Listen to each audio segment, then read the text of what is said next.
Hello everyone, welcome to What If Ichigo Went Back in Time to Change Past Part 2. Chapter 7. After those rather truthful yet cold words were said, the clearing settled in a more silent atmosphere, the sound of nature being the only thing heard as Ichigo had his back to his two peers as he tried rather successfully to settle his thoughts, act that was rather easy with his zanpakuto encasing him in their presence. It served to ground him to the present rather than the past. He was well aware of the unease in the two's emotions. He really was. But he still couldn't find it in himself to care. It was the truth of the world no matter how cruel it was, and he should know this better than anyone else.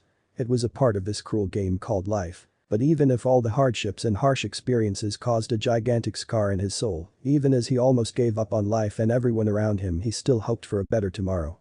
Still yearned for a new today. Still enjoyed his lessons learned.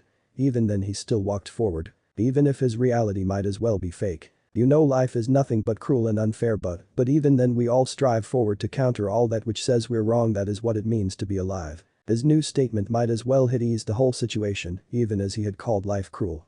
His words held a truth that made the two innocent souls think of how deep their new friend thought, even as he was their age. It just made them want to understand the orange head further. Discover new frontiers to their world and learn more from the boy that seemed to master the world. It was majestic and it might as well be thrilling. Ichigo turned to look at the two boys in the eyes.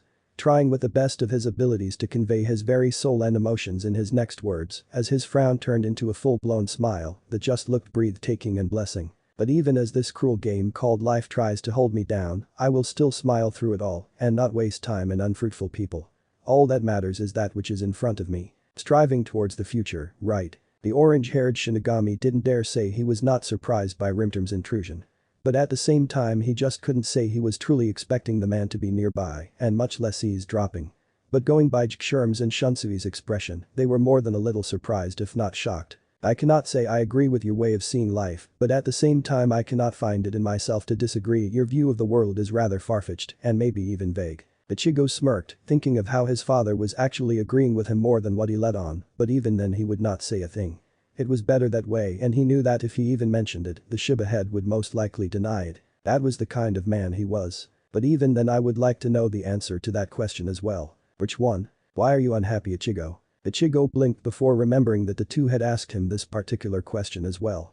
He was caught up in his own ideals and explaining why he looked so uncaring and let Kay do what he wanted that he forgot about that question that he might have needed to answer from the very beginning. But still he was quite taken aback by the question. He seriously didn't understand it, and only because I'm not unhappy. Only people without a purpose are unhappy. I have a purpose. This of course shocked the three to the core, and if the two Shinigami students were too shy to speak before a captain, before now all that was gone. Then why do you frown all the time and do all that stuff? The orange head was still confused of course. It was weird indeed, and sometimes he couldn't seem to understand people anymore, not that he understood them much in the past, and of course, this inability to understand others affected him in a way that sometimes he just couldn't understand himself. It's not that I'm unhappy as everyone thinks I am. I always try to appear proper as to not weigh down my family, and Chichu and I have had this talk already. You will not change my mind, but I usually prefer to be uncaring so that there is no need to give an even faker facade. I'll say it again. I'm not unhappy, it's just that sometimes I can't help but dislike some things about myself. Well, that's just frickin' pointless. Shoo. Don't just go ahead and say that. Ichigo by now had widened eyes, thinking it was a rather shocker to see the future 8th Division captain curse and look as dumbfounded at the same time. It was weird in a way. If not ridiculous. What do you mean? If what Yu-chan and I saw is not a creation of our imagination, then your words don't match your actions. What happened this morning with Kay? That reaction. Now that was what Ichigo did not want to answer, and he could only be grateful that Rimterm looked like he had no idea of what Shunsui was taking about, because that would be awful. He didn't want to burden his father, but now that he was sniffing around like a stupid mouse he was bound to find out. Now what to tell the two? I defiantly went too deep into shit earlier, and because of that I just gave away a big fraction of my reality to fix it. Half-truths are better than a full-blown lie. Then, before he could open his mouth to respond, Kisuke's hard-learned words resounded in his head. That lesson of deception that had been the catalyst to the rest of his refined talent in that art. He had forgotten the basic. The first thing to do before even coming close to appearing what he wasn't. That was what came in first place. You could say Kay hit a nerve. I usually don't let what other people say get to me, but it wasn't that easy with what he said. Ichigo put on a smile. A small yet genuine one. He didn't want to scare the two naive boys, so he tried to be reassuring and hopefully they would drop the topic. That was all he was asking for. I'm sorry if I scared you guys. Though I'm not sorry that K's lackeys were scared shitless. That's just the quirks of being assholes. Some punk dared threaten my boy. Rimterm's words were said rather murderously, like if the next second he would go and murder someone, and if Ichigo hadn't lived a war, he was sure he would be trembling in fear like his peers. And truth be told, the next second the raven head started to make way towards the school gate and most likely go punk hunting if it weren't thanks to Ichigo that had gripped his white Haori rather sternly. No. There were 6 punks that I can take care of if needed. So you Chichu go home and rest your old and aching back. How can you say such cruel things to your father Ichigo? Here I am, wanting to help you and you discard it with such coldness. Ichigo just stared at his father with a non-existent expression, lack of anything flickering through his amber eyes as he stared into his father's green. I can say that because I care. That's how easy it is. This time Ichigo's expression morphed to a small, almost non-existent smile. Like if it was doing a great deal just to stay on his face as long as it did. It was quite hard if not stressful. So you just leave me to myself and stop stalking your children. Haruka is bound to find out sooner or later. Rimterm looked between proud and horrified before settling for horrified and tugging his black raven locks to fortify his despair. No. If she finds out she'll kill us. Why are you adding me in your death? The raven head completely ignored Ichigo before placing a hand on each of his shoulders, trying to convey his seriousness as he said his next words with a straight expression. Ichigo. You must continue with your studies. I have to search for her and make sure no evil punk gets close to her. The orange head on the other hand along with the 2/5 years sweat dropped at the goofiness while keeping an incredulous expression but not daring to say anything. He just couldn't believe that the reason why Rimterm followed Haruka around was because of that. He knew that the man followed all his kids around.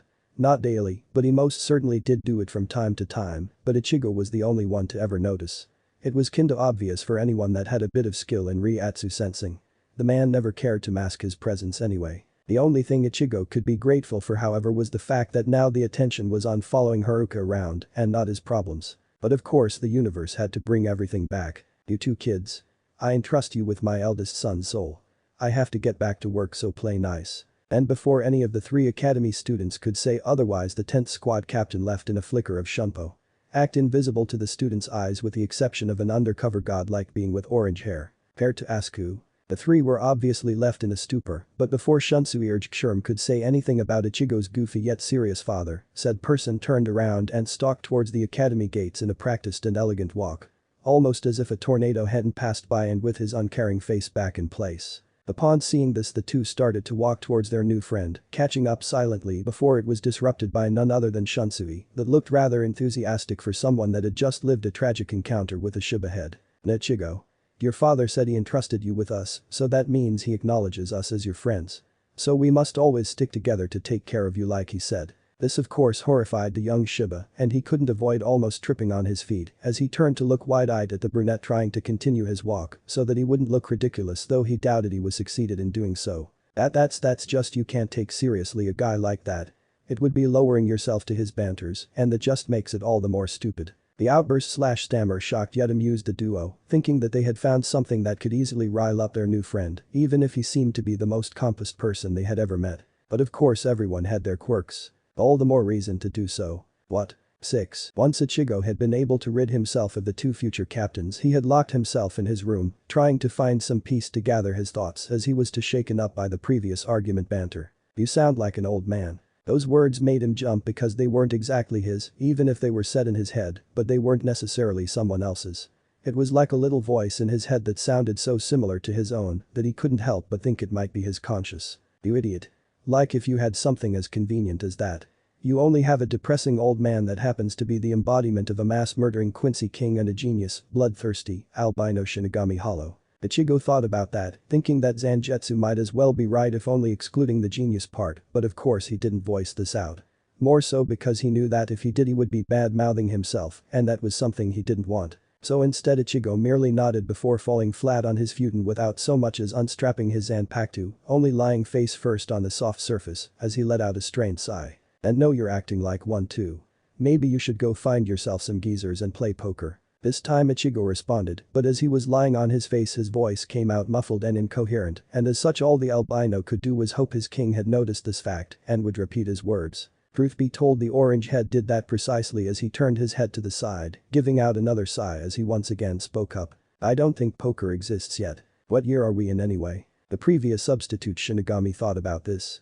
trying to find anything to pinpoint how back they actually were as he tried to think of any conversations he had with the two, still academy brats that would one day become captains. When I first arrived at Soul Society, the academy was 2100 years old. Kairaku-san and Yuki-take-san said they were the first graduates to become captains, but that doesn't give me enough information to know how far we are from the present. That was all he knew. All he was capable of knowing. And it frustrated him to no end because knowledge was everything on the battlefield. And he knew practically nothing now when before his knowledge exceeded the world. So now he seriously found it as a pain in the ass. And more so because he had to use a curtain to cover up his horrible past. Might as well be wearing a mask all day. A piece of advice, Ichigo. Old man. Yes. Remember to always trust the play cannot lie, no matter how much its actors do. Ichigo stayed quiet, trying to process the word of wisdom riddle he was given. It was a real drag to decipher what the other was saying, but at least he had gotten better as the time passed. So? You think that as long as the intentions are real, it doesn't matter if the one doing them is fake. This of course did not co-ed well with neither Zangetsu, Ichigo nor the old man. It was for various reasons, but even then they were not happy. Ichigo mainly because he believed this to be wrong and the two spirits because Ichigo just didn't understand. King. It's not a matter of fake or not. You are you no matter what happens because you're still being Kurosaki Ichigo, even if your name changed. The hollow is correct Ichigo. We have told you before that it's not being fake. It's just trying to make things go smoothly. Not bring attention to yourself. I think that's all that matters. Ichigo thought about this as he was still lying down flat on his stomach. Trying to find the right words to say before speaking up and convey what he wanted. I think that I'm overthinking things. No kidding. We were entrusted with the future. Not too broad about our own shenanigans. The orange head sighed before flipping over to stare at the ceiling. Closing his eyes slowly as he pushed that stupid abide foolish problem. He should thank K. He was the bastard that had pushed the thought into his mind in the first place. He might as well let the fucker get a piece of his mind next time he tried to pull some shit. He needed to concentrate on the future. On the evil mastermind that will one day appear and try to conquer the world. This was entrusted to him by Kisuke and maybe even everyone else. He would not let them down. Time to get serious. 6. Ichigo-san. It's breakfast time. Hurry up or you'll be late. Ichigo groaned, scurrying out of his bathroom as he adjusted his sash at his waist before grabbing rapidly his zanpakuto in its pitch black albeit decorated sheath. He secured it at his waist as he strode to the door and threw it open to come face to face with a tall even, if not as tall as him, yet brunette that had a goofy smile that he wanted to punch off. He really hated these wake-up calls and more so because they didn't wake him up. It was just to annoy him into eating with a brown-haired devil in front of him and the one besides Yuki-take-shirm. This had been a routine of sorts for the past 2 months, and even then he still hadn't come used to it because Shunsui always did it the hard way, yelling and banging his door until Ichigo came out. And don't get him wrong, Ichigo opened the door every time, but the thing that pissed the orange head off was the fact that the brunette always kept on yelling that they were late when they weren't. Bastard. I'm ready, you don't have to yell until I come out. We're not even late. But that's just the fun part of life. Always be one step ahead. Yeah, you keep telling yourself that. Let's go Yuki-take-san. What about me? We're a team. And hurry up Kairaku. Shuensui, not Kairaku. And then that detail. No matter how much Ichigo had opened up to the two and how much he acted a bit more laid back at least with them, he never called them by their given name and it had become a tedious routine to point out that fact for both of the innocent boys. But still they had gained what nobody had been able to. Make the young Shiba get riled up. Ichigo back in high school was easily taunted and would show his annoyance rather easily, but as time passed and more so now he had come to completely eradicate this defect, if you could call it this, so now it was a real talent to be able to make the calm and usually uncaring Shiba riled up to the extent that it actually mattered. And let's just say that Kairaku Shunsui had succeeded rather painfully, literally. It had been rather amusing to see a twitching mess on the floor for both Ichigo and Shirm, and as Shunsui had whined about being hit by Ichigo, said person couldn't avoid the laughter that erupted from the depths of his throat. To say the two boys were shocked was an understatement because they had never ever have heard the orange head laugh, and it was rather satisfying if not refreshing. But as soon as it had come it left, and it had become the two's life goal to repeat it. But of course Ichigo just looked amused, which shocked the future captains at the promise the boys made each other, thinking that they were doing something that was bound to happen and that it was stupid to think they had made it their life goal when Ichigo didn't necessarily avoid laughing. He just didn't do it often. This however promoted Shunsui to think that Ichigo was a sadistic bastard, which Shirm completely agreed to. The orange head looked absolutely amused to a new level but did not disagree, thinking that he was sadistic thanks to a certain albino living in his head. But now as they strode to the cafeteria, Ichigo couldn't help but keep a scowl etched on his face, while the two boys took it in stride, thinking that it was just one of those days Ichigo was in a bad mode. The real reason of course was not this, but at the same time it was. He wasn't really in a bad mode, it was just that he had received bad news that morning, and he was not happy about it. For some reason seeing a hell butterfly the Shiba clan won nothing the less was not something he enjoyed.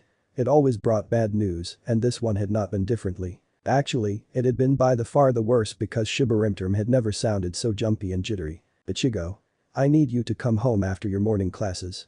I'll send a letter to your teachers, so come right away. So as Ichigo ignored his friends, the two had become something akin to friends in the past months. He went with his activities in complete autopilot. The two noticing but deciding not to comment on it until they were in their meditation dojo with some sort of privacy. Hey Ichigo, is something bothering you? The orange head actually turned to look at them for a change, not looking forward like he usually did and just glancing from the corner of his eye. That surprised the two as they weren't expecting it to be so easy gesture that showed how bothered the orange head was. I received a hell butterfly this morning, it was from Chichu. I have to go to the manor after morning lessons. This of course made the two perk up in interest, thinking that it was rare for such a thing to occur and much less for a clan member, albeit one from the main family, having to need to return as soon as possible sort of. Is everything alright? The white-haired boy couldn't help but ask in pure concern. He knew that Ichigo didn't like to bother other with his problems, but even then he had to ask. It was like a need he had to do. I don't know, but that's what I'm going to find out. Before Shunsui could butt into Ichigo's business and Jikshurm could question once again, the meditation teacher strode in with a small yet almost practiced skip, looking blissfully unaware of her surroundings, and the small group of three agreed in their thought. How can a teacher be so free-willed? Alrighty my students. I hope you have practiced the techniques that we have been trying lately, because today everyone must be completely relaxed. This of course made the whole classroom silent as almost no one had even cared to practice the exercises given, and as such no one even dared to make a sound in fright that they would be hauled into demonstrating. Thankfully the petite teacher just smiled and continued on with her explanation about relaxation until she said something that caught everyone's attention. Today we're going to begin trying Jinzen to a new level. This time we want to enter the inner world and not just create a peaceful sense. So there must be complete and utter silence even if you fail, and even a murmur of a voice is enough to be called success, much more if you are able to enter your own inner world. Everyone was now excited with the lesson. Thinking that it would be a piece of cake to get into their inner world and all hoping that they could meet their Zanpakuto spirit. Of course reality was another deal, and the only ones well aware of this were the childish teacher and Ichigo himself. Okay. Everyone get on the floor into the basic position I have been teaching for the past year, so if you just happen to forget it then you're free to ask any of your classmates, because I'm not repeating it. Everyone's sweat dropped at this, thinking that she would not go down on her threat and that she really wouldn't help anyone. So the whole classroom sat down on the floor and started to drop into the correct position. Concentrate on yourself and no one else. Try to pull on your own soul. That's the best I can give you. Breath in and out. Ichigo in the end just entered a state of complete peace, not even trying to get into his inner world, since he thought it would be best to stay like this in case someone called. He didn't want to be the only one to enter his soul. But as he stretched his senses he was able to notice how his two friends were in a level where they were no longer there. They were in such a state that you could easily notice if you knew what to look for that they had succeeded in entering. However, Ichigo couldn't help but jump in his seat when he felt a hand on his shoulder that distinctively belonged to the teacher. He opened his eyes slowly in time to be face to face with a petite woman that had a face of disappointment. Ichigo just stayed calm and stared into her impassive hazel eyes, thinking that if she had disrupted his peace, she must have a reason. You're not even trying. Her voice was soft. Barely above a whisper, and the orange head was sure that if the room wasn't as quiet as it was, it would have been impossible to have heard her voice. I know you already have contact with your Zanpakuto, I noticed this on the first day. But whether you know its name or not is still a mystery to me. That's the best I could find out while reading your Ryatsu. She knew. And Ichigo had known this as well, but he had never let this bother him because out of all the teachers he knew she would be the only one capable of noticing. So it didn't come as a surprise that she was disappointed. He understood after all. She had expected the most out of him even if she never said it. So instead of responding or thinking of some excuse, he only sighed while drifting back into Jinzen and disappearing into his inner world. He knew that the petite teacher would get the hint and notice right away in his Ryatsu pattern that he had gone into his soul. As expected he landed on his steel and glass, cold building, thing that was quite common for him, and as such as soon as he had appeared, he let himself fall flat on his back. He was quickly yet quietly joined by his white doppelganger as he also laid on his back, the two mirroring each other as they gave each other silent company before it was obviously disrupted by Zangetsu himself. The bitch sent you in? Yeah. She did. You're not gonna tell me she's not a bitch. What's the point? You'll keep on doing it anyway. The two stayed in silence once more, Zangetsu surprisingly pouting like a 5-year-old as Ichigo stayed calmly in his place. His peace being weird compared to some months back as he gave out a sigh to relax his sore muscles, but didn't make an effort to move. It's peaceful, huh? Yeah, it is. 6. In the end, Ichigo had taken a rather long nap in his inner world, along with his Shinigami Hollow counterpart. They had both curled up against each other before they even realized it, and the old man had been the only one to gain amusement when they had woken up stuck together like two brothers seeking comfort from the other. Once the great dilemma had been over and the two cause the old man had stayed quiet, had agreed that it had never happened, Ichigo retreated back into reality, surprised to find Sherm already wide awake, while Shunsui was still concentrated in his meditation. Oh, Ichigo-kun, you're back. How did it go? Ichigo blinked his amber eyes in plain curiosity as he tried to think of what he had even done to be asked how it went, but then he remembered what they were supposed to be doing and quickly stammered to reply. Fine, everything went fine. Did anything go well on your side? Sherm was silently amused yet confused by Ichigo's slightly flustered state, only noticing it because he had come to learn a lot of the orange head in the past months, and as such, he was able to see these small details. Many missed. Some people would say he was too observant for his own good. Yeah. I found my inner world and I heard giggles. Though I never found out where it came from. That's nice. I guess you achieved plenty. The white-haired boy nodded, thinking that he had done a good job and that he thoroughly enjoyed his experience. It was exciting and thrilling in its own way, but even then he wanted to know about Ichigo's thrilling experience because he was sure Ichigo had achieved something if not more. And you? I can't figure out the depths of your fine. Well, I found my inner world. I thought as much. And I met my Zanpakuto. It was barely a question. But even then you could still hear the question mark at the end, and it was frustrating to even think about saying this detail. He knew he shouldn't have said this, but even then he knew he couldn't leave it hidden forever. He did. Ichigo jumped in surprise as he was not expecting to be shouted from behind, and much less from someone that was supposed to be meditating. It was frustrating and unnerving in a way that he didn't want to think about, and more so because he didn't even get a chance to answer. I met her too. And she's my perfect dream woman with all the curves in the right places, and that shining personality until she hit me for being an idiot. The brunette had started with so much excitement that Ichigo had thought he would choke on his own words until he started to take a turn for a rather depressing side as he was basically curled up on the floor, crying for his own suffering. Why do all the hot ones do this to the men population? They don't do that to me. Nor I. And why are my friends such traitors? Shut up, Kairaku. There are still students trying to meditate. This of course shocked the trio as they weren't expecting the petite teacher to yell from the other side of the room and much less for her to do so in such a way that she would contradict her own words. Life was just full of contradictions. But even then Ichigo was curious. Really curious because he had personally heard that the brunette Zanpakuto were two women, not just one, so he seriously couldn't stop himself from asking something he didn't do often to begin with. But Kairaku-san, Shunsui, she hit you? The future 8th squad captain stayed quiet as he studied his own memory, completely discarding his previous correction of being called by his given name and concentrating on something that obviously bothered him, and this of course lifted Ichigo's and Sherm's curiosity. Well, yeah. She did hit me, but I could have sworn I felt 4 fits. The brunette was pensive for another second before he snapped his fingers and looked absolutely genius-like that Ichigo just couldn't avoid the need to sweat drop because of what he said. That's it. She must have 4 arms like a spider. Spiders have 8 arms, Kairaku-san. But what if she only hit me with half her arms? That is unlikely. And besides, didn't you see her? I think it would be quite obvious if she had more arms. You never know. Ichigo just groaned as he was patted on the back by his white-haired friend, thinking that the other was bound to know of his suffering and he would be easily understood, and he really was because Sherm had an equally disbelieving if not more expression on his face. It never works, Ichigo-kun. Apparently. I'm serious, she must have more arms. Shut up, Shunsui. Hi, sensei. 6. Alright everyone, morning classes are over. Remember to read page 264 to 282 of proper etiquette for next class.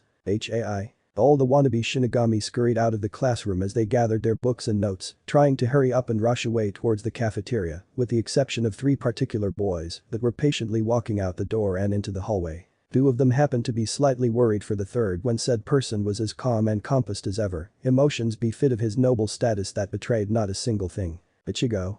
You're going home, right? Ichigo just nodded, trying to concentrate on his own mind because his thoughts just kept on going rampant and not in a good way, so as to say. He was worried, that was clear for him, but more than anything he was curious. It was weird to be called back home and even then saying to do so after morning classes. That more than anything unsettled him. As he kept on walking they finally arrived at an intersection where the hallway separated in the direction of the cafeteria or the way out of the academy, so with a final wave he left in a small yet still considerable shumpo, leaving the two fifth years dumbstruck since they still couldn't understand how the former first year could be so good. The orange head just kept on flash stepping away, not a second of hesitation as he went from roof to roof at an incredible for an academy student speed. He was concentrated on what he did, no faltering, no regret whatsoever, each step calculated and beautiful, and even as he did this, he was still looking out for his father's Ryatsu, sensing his steady and rhythmic presence in the gardens of the manor, and picking up speed to leap over the walls of the Shiba gate and land perfectly in the middle of the yard, right next to the raven-haired man. Said person just turned to look at his eldest, with no hint of surprise whatsoever, fully expecting Ichigo to be where he stood and not even batting an eye at his over normal speed. "Ichigo, how have you been doing?" "Fine. But I think you didn't call me to ask how I was." The smile that was on in his face distinctively disappeared into something that could barely be called one, his obviously fake good mood slipping away as he now stood before his eldest son and the only one he could freely open up to with his problems. "I feel that I'm troubling you more than I should. Like if you didn't have enough burdens I add my own. You know that's not true so why bother?" Brimterm sighed before glancing up to look at the falling leaves of the few trees in the garden, a thoughtful expression in place as he pursed his lips into a thin line. "There is something I must tell you. I expected as much. But you might not like it. Not here." Ichigo turned to look at his father with curiosity yet apprehension. The man did not want to discuss something rather important in his own manner, like if he didn't trust the place to guard his secret and fully expecting to be eavesdropped on. The orange head was about to ask where when the older man grabbed his white sleeve and dragged him in a captain-level shumpo to who knows where while all Ichigo could do was pray that he wouldn't be dropped. As Ichigo caught up with what was going on and that he was not in danger because believe it or not, he was doing everything in his power to not unsheath Zangetsu and cut Rimterm's hand off he relaxed into the grip, seeing the trees and buildings pass by in an abnormally fast pace that would have made anyone dizzy had they not traveled at these speeds before. And once the blurs came to a stop Ichigo was abruptly thrown on a wooden flooring that he was not expecting to be there. The Shinigami in training blinked as he tried to catch up with where the hell they were to no avail. He couldn't recognize the place and the wood surrounding the small wooden house because that was where he realized they were didn't help his cause. He tried to seek out his father's aid when he noticed a rather surprising yet at the same time not detail. Rimterm sat cross-legged on the wooden floor with a small ozen, one tray at his side that had a small bottle of sake and appetizers that made Ichigo all the more hungry. He hadn't eaten while everyone else had gone to the cafeteria. "Not fair. What are you doing on the floor like that, Ichi? Get your place and grab some food." Ichigo just stared at the man before sighing and doing as told, trying but failing to hide his unease since he happened to be in the middle of nowhere or at least that's what he thought. "You know I should sue you for kidnapping. But since you're my father I lost that option." "Ah, and here I thought you were going to ask me where we are." "No, I was going to ask where the treats came from." "Good point." The orange head just gave another sigh before reaching out to grab an onigiri from the white plate, not wasting a second to dig in as he was hungrier than he expected. As such the simple bean paste-filled onigiri was more than enough to quench his hunger making, said food taste like gold, even if when compared to the meals he normally had at the manor, it was nothing but a side note. Ichigo was so concentrated on getting something solid in his stomach that he barely even realized that he had been served a sake cup and that the raven head was passing him the small container. He reached out and grabbed it while muttering a brief thanks and looking up to stare into the other's green eyes. "So? Are you going to answer anything or should I start making 1,000 questions?" Rimterm just lifted a hand to hazily scratch the back of his head, gesture that showed his apparent nerves and apprehension. "Yeah, I guess I should answer. But first of all to tell you where we are. In the middle of the woods. Oh, but not just any woods. We're far off in the 11th district. This shack is the Shiba clan head's and only his. It is the haven that one has when we wish to be alone or in complete secret." Ichigo stared curiously at this, seriously being intrigued by this because he had never even heard of it. This was a fact that was unknown to him, and let's just say that when it came to Shiba history, he could easily call himself a genius. The location of this place is only and I will say it again only known to the clan head and their heirs when it is believed they are ready. So no one currently knows of this place except myself and now you. The orange head frowned at this, not really keeping up with what he was being told and what he truly understood. He didn't really know where this shack was, and even if he did remotely know of its position, why would he tell him? This shack is about 4 kilometers west from the gate of the district, passing the waterfall and a few cherry blossoms away. It's not hard to miss if you know what you're looking for. And the reason why I'm telling you this is because you are meeting the conditions for those that know of the location. As those words finally processed correctly in Ichigo's mind, all he could do was stare at the raven head with his drink midway, not being able to believe what he was hearing and not understanding why this was happening in the first place. It was going too fast. You shall be the third Ichigo. I need your help. Because I feel that if I don't do this now, the elders might start to control the whole clan. We must do everything to push them away, keep them at bay. It was clicking in place, and the more he understood the why, the less he wanted to take part directly. He wanted to help. He wanted to be by his Chichu's side, but even then he couldn't help but feel wrong. Misplaced. Iruka and Wataru deserved this. They were the man's children, not him. He was an outsider. Foreign from his world. This was not right. Ichigo. Chapter 8. Ichigo. Ichigo was shocked out of his daze the second he felt a warm and patient hand on his shoulder. He blinked, trying to clear his vision because for some reason he couldn't quite see as well as he was supposed to. He blamed it on the surprise. The orange head turned his rather lost eyes in the direction of his raven-haired father to try and see if the man was joking or something, but he was only met with hard resolve. Rimterm in contrast softened up upon seeing a rather new and rare expression on Ichigo's face. He had never seen the orange head so open, and for some reason that didn't bode well with him. It was kinda unnerving in a way. Ichigo sighed, realizing how the Shiba head was in fact serious and recognizing the resolve in the other's green eyes for what it was. It would be uncharacteristic of him to not see it, and for some reason that sole fact reassured him. He didn't think he would be able to speak to his father if the man himself wasn't sure of what he was doing. You do realize what you're doing, right? The raven head nodded, being fully satisfied with the fact that Ichigo catched onto his determination and deciding to take full advantage of it. Yeah. I know perfectly well what I am doing. And believe it or not, I took a long time to sit down and think. I only just decided this morning, and I am not going to postpone this. We're running out of time. You mentioned something like that earlier as well. What do you mean? Rimterm narrowed his eyes as he stretched out his senses just to make sure no one was around. This was not something he would like anyone to hear, so he would take no chances. The elders are starting to advance. I don't think it will end nice for us. More like use the clan head as a puppet, and I just know they're gonna do something soon. All the other clans are the same, no exceptions, and almost everyone is just sitting down and doing nothing, though I think the Shimans are putting a decent fight. And what does this have to do with naming me as heir? Like I said earlier, I need you by my side. I can't stand up to the elders alone, and more so with Jen making my life a living hell. You, however, have stood up to the elders and have outmaneuvered them each step of the way. Almost as if you know exactly what to do to get under their skin without them being able to do anything about it, and that is precisely what I need right now. What about Haruka and Wataru? I think they have as much right as I do, if not more, to claim the post. The raven head sighed as he shook his head to try and harden his next words. He really couldn't show the depths of his denial for this option, but even then he tried to convey it just the same. It won't happen. In public eye you're my full-fledged son, so there is no way to say they have more right. The elders will put a fuss and take away the only opportunity I have at naming my own heir. Besides, the kids won't be able to bear with the insults and taunts. We need a cool head with an equal stubborn personality, and I think that just about describes you. We can't leave them to themselves or the bastards will end up doing something unforgivable. I think it's time we regain full control of the clan. Ichigo decided to overlook the comment of kids in favor taking the situation seriously. Though that didn't stop him from rolling his eyes, even if Rimterm didn't seem to even notice. Is anyone else on this? No, I told Tenjurm before he left, but that's about it. Why? The orange head sighed before threading a hand through his longer than normal hair. He hadn't gotten a haircut in a while now before staring into Rimterm's eyes. He realized the risk he would be taking in accepting such an important post. And he also realized the rather dangerous situations he would be thrown in, but that was just a side note. Comparing it to a war was helpful, so when it came to decide between leaving the man he now saw as a father alone and helping him out, the decision came quite easy.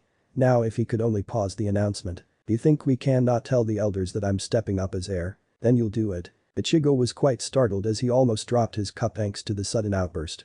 He certainly wasn't expecting that, and he certainly wasn't expecting the man to overlook his question in favor of celebrating and doing a ridiculous dance that in Ichigo's mind greatly resembled Isen's antics. As he thought of his real father, his gaze slid away from his current one and a rather melancholic expression seeped onto his face. But it was soon discarded as Rimterm clamped a hand on his shoulder that almost made him jump, if only not because he was biting the inside of his cheek. He turned to look at the raven head with a more neutral expression, but apparently he didn't hide his sadness as well as he thought, because Rimterm wavered if only for a second before giving his biggest smile. We'll do just that. But if I need you, I'll call you, so be ready. Ichigo just nodded in response as he was startled once more into widening his eyes when Rimterm started to fill his cup of sake to celebrate. He tried to stop the man when it started to overflow and stain the wooden floor, but his warnings were taken in deaf ear, and all he could do was reprimand the man once said person realized. He was in for a rough life, that was for sure. 7. I can't believe Shiba Taicho called you for a cup of sake. Sake. You should have invited. How was I supposed to know what goes on in his head? All I know is that now I have a headache. Shunsui and Sherm turned to look at each other before looking back at the lying orange head. They were in his room and they had come banging down the door the moment they had found out Ichigo had arrived, and let's just say that arriving at 4 in the morning was the least of the young Shiba's problems. Said person was on his futon lying on his back while covering his eyes from the non-existent light. He hadn't let the two turn the lantern on. He was trying to steady his head so that it wouldn't spin like he felt it was, while cursing the Shiba head to the depths of hell for doing what he did. Ichigo had barely managed to get to the academy, and the only reason he had been able to do so was because he had taken a brief nap before returning. He would be eternally grateful that it was Saturday, and as such there would only be extra classes in the afternoon. The two son and father had drunk after rimterm had decided they would celebrate like if there was no tomorrow. He didn't let Ichigo leave no matter what and refilled his cup every 5 seconds before eventually getting the brilliant idea to spar and see how Ichigo was doing in his lessons. The Shiba head didn't even care that he was half inhibited and was only making Ichigo sidestep and occasionally reflect. Ichigo's only amusement was thinking how the Shiba head would have to go work in 4 hours. Ha, bastard. I doubt Shiba-sama asked you to go home for a cup of sake, Ichigo-kun. What happened? Ichigo blinked lazily as he uncovered his eyes to gaze at his two friends. He still didn't quite know what to think of them. He tried to think clearly even with his pounding headache and only found it difficult as his pain doubled over, promoting him to bite his lower lip in frustration. The orange head sighed before sitting up with more effort than what he would like while still managing to look regal. This actually surprised the two as they weren't expecting Ichigo to keep his noble image, but kept that comment to themselves in favor of staring at their orange-haired friend. I think it's not right to involve outsiders. Shunsui scoffed while Sherm merely rolled his eyes. It was pure indication that they thought Ichigo's excuse was pure bullshit, even if they didn't quite point it out as such. They still couldn't believe Ichigo was as reserved as he was when they had made it rather clear that they would stick around for a while. Well, I don't think we fall under that category anymore. We're supposed to be friends. The orange head only winced as he tried to ignore the pain that he was feeling. He glared at Shunsui while said person only rose his hands in an apologetic manner as he realized he had hurt his friend with the volume of his voice. Look, I know we're friends and all, but I don't think I should talk about this. I'm sure you've noticed the new system Central 46 pushed onto the noble clans, and it has to do with that, so let's just leave it be for now, since you'll sooner or later find out. The two pondered over this as they saw the depths of the situation. They also knew of the elders trying to gain control of the clans, but they weren't necessarily involved, so as to say. That was the head's responsibilities and to some degree the heirs. It wasn't something that involved other members. But as they thought of this old fact, realization dawned on Sherm as he widened his eyes and gaped at the orange head, while Shunsui only looked confused. But the announcement. I know, and that's how we're going to keep it, at least until needed. Shunsui turned from his best friend to Ichigo as he furrowed his brows in confusion. He couldn't quite understand, but even then something just felt wrong for a reason. But of all a sudden the dots connected and he turned surprised to stare at his orange-haired friend. You're serious? You're the he? Yes, Shunsui. I am, so shut up and don't say a thing. This made the brunette immediately shut his jaw as he processed the other's words, only to realize something even Ichigo hadn't noticed. This of course promoted the young Kairaku to brighten up as a wide smirk actually freaked out the other two, while he only ignored it. Oh my gosh. Ichigo called me by my given name. Did you hear that? That was my name, not Kamraku-san. Yes. First life goal accomplished. The orange head looked flustered and was spluttering incoherent words as he looked between the white-haired boy that now had a wide smile and the brunette that was doing the happy dance in the middle of the room. The only thing he could accomplish was to point an accusing finger at the boy before sighing and dropping down on his futon once more, act of reluctance to stay quiet as he just groaned aloud. Oh, I give up. I knew I could accomplish something today. Since we're on it, why not continue being cooperative? I'm not going to answer a million questions. Alright, question 1. Why avoid given names? Ichigo stayed on his back as he sighed and pinched the bridge of his nose in pure exasperation.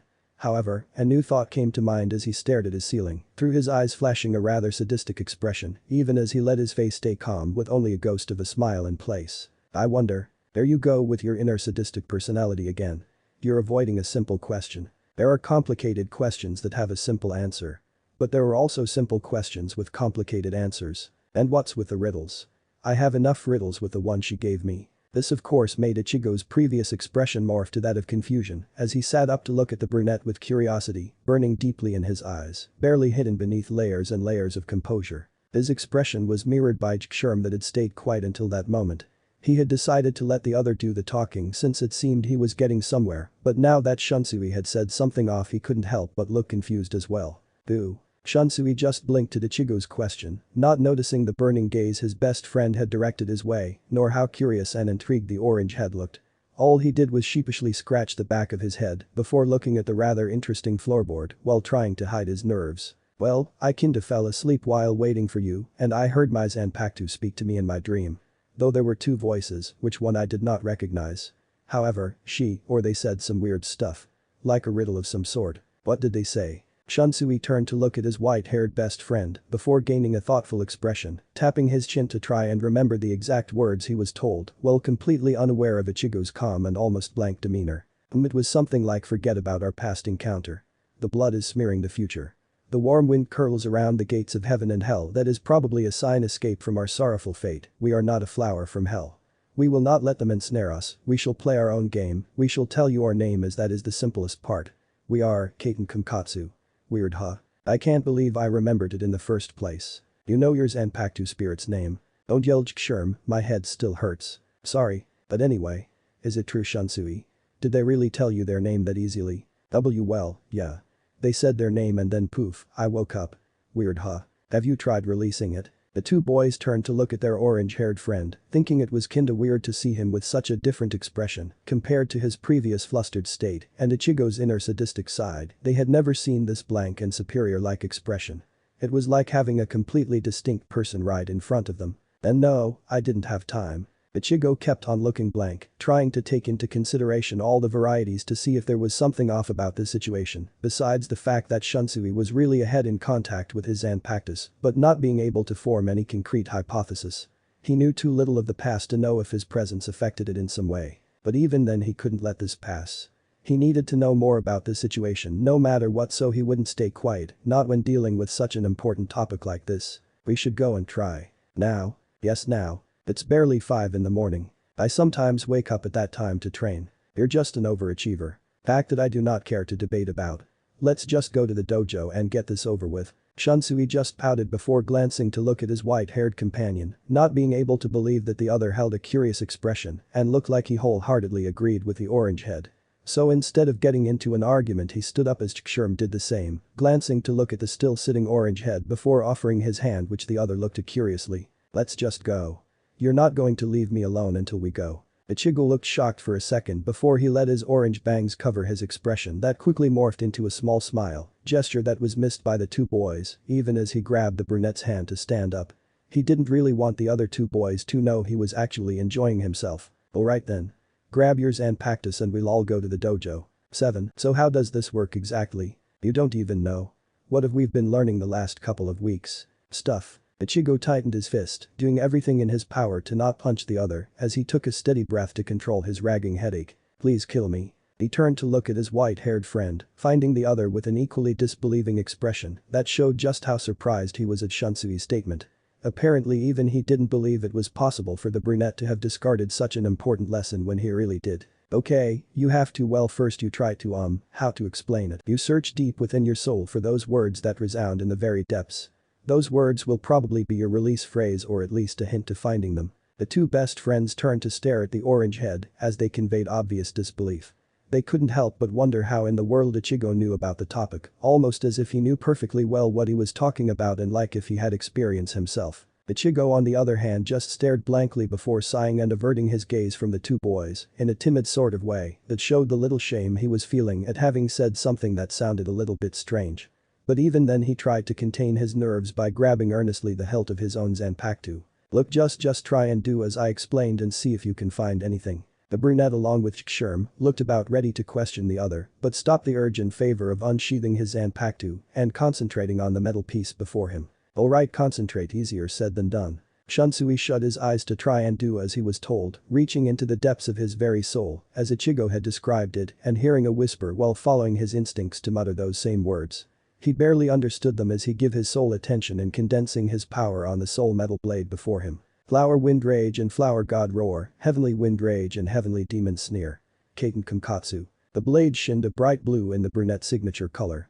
Ichigo along with Sherm were awed even if for entirely different reasons, as the orange head stared at the blade that slowly morphed into that of Kaiten Kumkatsu's shape before shimmering and snapping back abruptly to its previous sealed state, almost as if she had heard her master's command, but decided not to show herself after all. But what kept Ichigo in his blank expression wasn't the lack of a shikai appearing or the whining Shunsui that was being consoled by Sherm. No, he had bigger problems because he was 100% sure that blade should have a twin, not just one like it had briefly appeared when it did. Something was off. See? I knew it couldn't be that easy. Tell him Ju, it's impossible to use shikai off the bat like that. Don't worry Shunsui, we'll figure something out. Maybe ask a teacher or something.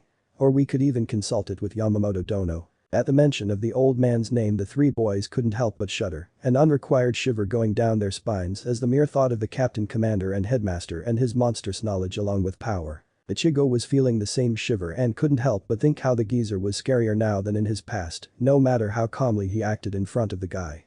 One thing was sitting on a cushion speaking with the old Shinigami and another was asking for advice. It was like asking to be trained to an inch of your life, no matter how insignificant the question might be. Okay, maybe we don't ask Yamamoto Dono, but we could ask a teacher. Or just let Shunsui figure out what's wrong. The two turned curiously to look at the orange head that was casually staring at the brunette with his hands on his hips, doing so in a way that made the two think that Ichigo just had to be damned crazy if it weren't for the neutral expression he wore. Figure out what? There is nothing to figure out about. A riddle. Huh? Ichigo really couldn't suppress the urge to roll his eyes and did so the moment his amber eyes caught sight of the dumbfounded expression on Shunsui's face. He thought that the man just had to be joking to have forgotten so soon about the riddle and thinking that it was bound to be the key to unlocking this mystery. The riddle your Zanpakuto gave you. Oh. That one. How does it work? The orange head just stared with newfound exasperation on his face as he saw from the corner of his eye the white-haired boy face palming at his best friend's stupidity or was it distort? And wondering just how in the world he had bared their friendship up until that point without the Shiba as an intermediary. Ichigo just somehow was always able to say what Sherm found hard to express and as such, it was becoming a nice routine for the three to follow in a strange yet comfortable way where Ichigo would point out the obvious, Shunsui would blink at the fact and Sherm would agree with the first. Like he said odd. You figure it out. It's your Zanpakuto not mine and certainly not Sherm's. It's your responsibility to think about it because only you can understand it or at least interpret it. Hey, what's that supposed to mean? You think I can't understand my Zanpakuto? It means exactly what it implies. Shunsui just groaned as he let his arms hang limply at his side, Sherm looking at the brunette with newfound amusement and Ichigo scowling with his arms crossed over his chest. For some reason it just kept bothering him and it would continue that way until the brunette acquired shikai. Have I altered the timeline to such extent? 7. The central 46 chambers were said to be founded by the Spirit King himself centuries before the very creation of the Zanpakuto, with a safe haven in mind. The noble clans are actually a recent trend even now when the Spirit King graced the original members of the protection squads with the title. The 5 great noble clans were chosen upon importance and not political power, only taking into consideration what they have contributed to the afterlife and not their influence. The Kuchikas, for example, bestowed the law and order we were lacking long ago, while the Shimans created a jail for those that disrupted the laws the Kuchikas gave. Each clan gave something significant and it wasn't necessarily gold and as such the Soul King rewarded them with equal power questions up until this point. As the old-looking teacher finished his history lesson about the Spirit King and its recorded actions many hands rose in question. The old man gazed lazily throughout the whole classroom before pinpointing the owner of the first student that rose their hand before calling out in an equally lazy voice. Iraku? Said person stood up to ask his question as his sudden movement basically woke up a dozing Ichigo by his side. This, of course, caused Shunsui to smirk as he had been trying to keep Ichigo awake all day long in revenge of that night 2 weeks ago, where the orange head had basically told the brunette he was on his own in regard of his Zanpakuto. Ichigo on the other hand just waved off the smirk with one of his own that looked rather uncaring, while he supported himself on the desk with his arm. Shunsui hated the fact that Ichigo didn't look bothered no matter what, but he was planning something that might just tick off his new buddy. Sensei, what did the Shibas contribute with? This of course did catch the young Shiba off guard as he widened his eyes while almost falling over since he had removed his hand. He quickly compassed himself in favor of glaring at the brunette while trying to ignore the new stares he himself had gained. Well, the Shibas have always been a lively bunch and actually gave the spirit of the afterlife with organizing festivals and fireworks. But we cannot overlook the fact that the Shibas themselves created the means of transportation to the spirit palace and as such made something that was unheard of even for the king himself. There is also a rumor that the first person to have used Kido was in fact a Shiba, but this event was never registered and as such, we don't even know who discovered it. Maybe our young Shiba-sama can clear up some of these doubts. As the old teacher finished his lecture, everyone was now staring at the orange head with new fascination, including the geezer himself. It was a little unnerving, but Ichigo bearded it with little to no difficulty as he stood up with a compassed air and noble don't fuck with me kind of aura. He was about to speak up and say not even they had registration, but all of a sudden Ichigo was interrupted as the classroom door flew open with such force that all everyone could do was stare wide-eyed at the person that even dared interrupt a lesson. The teacher was just as surprised, but once the person came into sight almost everyone recognized the Shiba clan symbol on the cloths of the newcomer.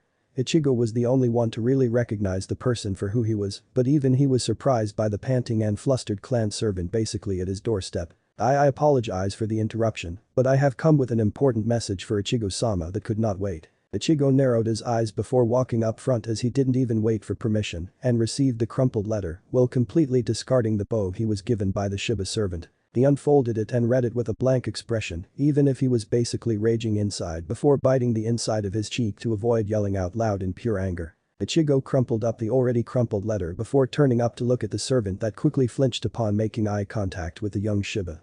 Ichigo held rather cold eyes that betrayed not a thing, and for some reason it was the scariest thing he had ever seen. Everyone that caught even a glimpse of Ichigo's expression couldn't help but mirror the servant's flinch before getting out of their daze in favor of observing the orange head's next action. Began Hiko, is Shichu still in meeting? Hi Ichigo-sama.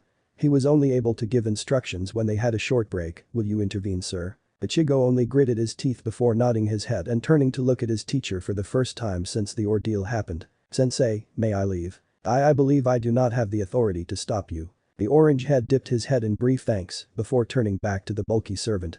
Ichigo was about to tell the other to follow him, but quickly stopped when said person presented him with a significant Heiori. Ichigo-sama, your new Heiori. Ichigo bit his lip before receiving it and donning it with full pride, not even caring about the surprised gasps his peers gave, as almost everyone recognized the significance of the gold lining of the clan symbol. Let us go, Ichigo-sama. Rimterm-sama needs our heir by his side. Right. With that in mind the two stalked out of the room, while Kaganehiko stayed exactly 3 steps behind in honest respect.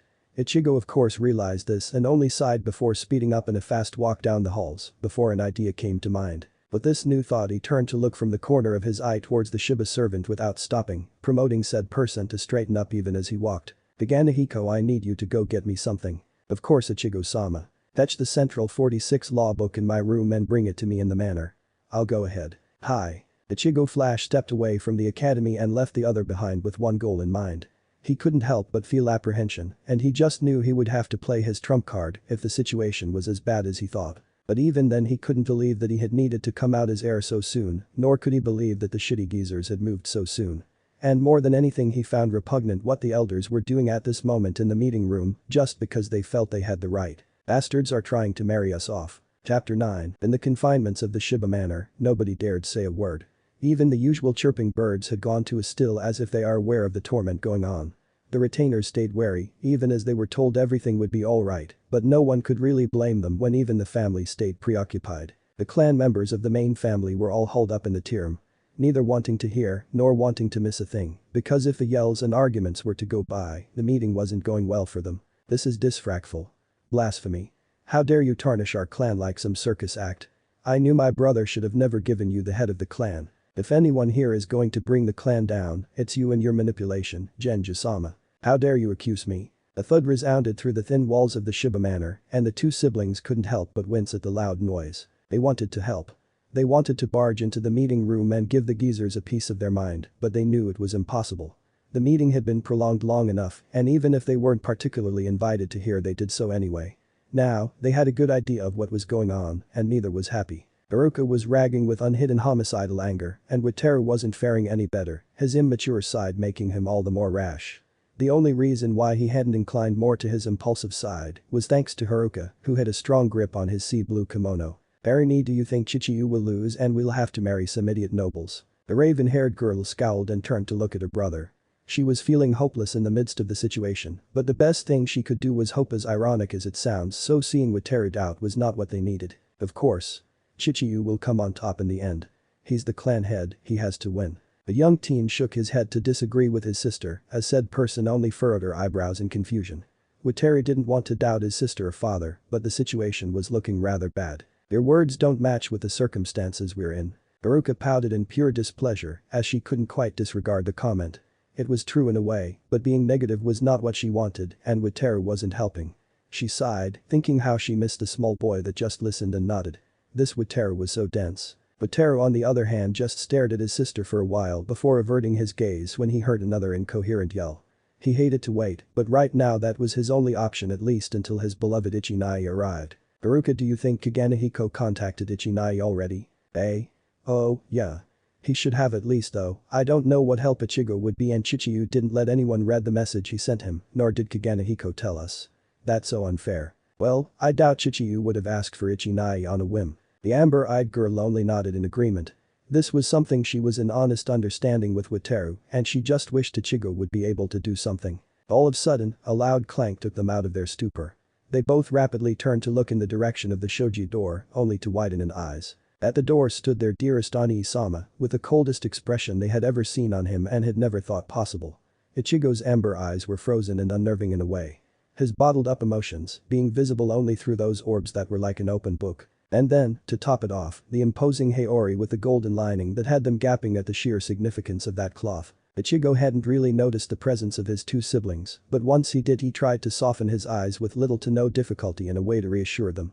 He heard another indignant yell from the room down the hall, and his eyes narrowed and returned to their previous state. He strode forward with the dignity of a noble heir and held his head high, even if he was still wearing his academy uniform under the precious Haori.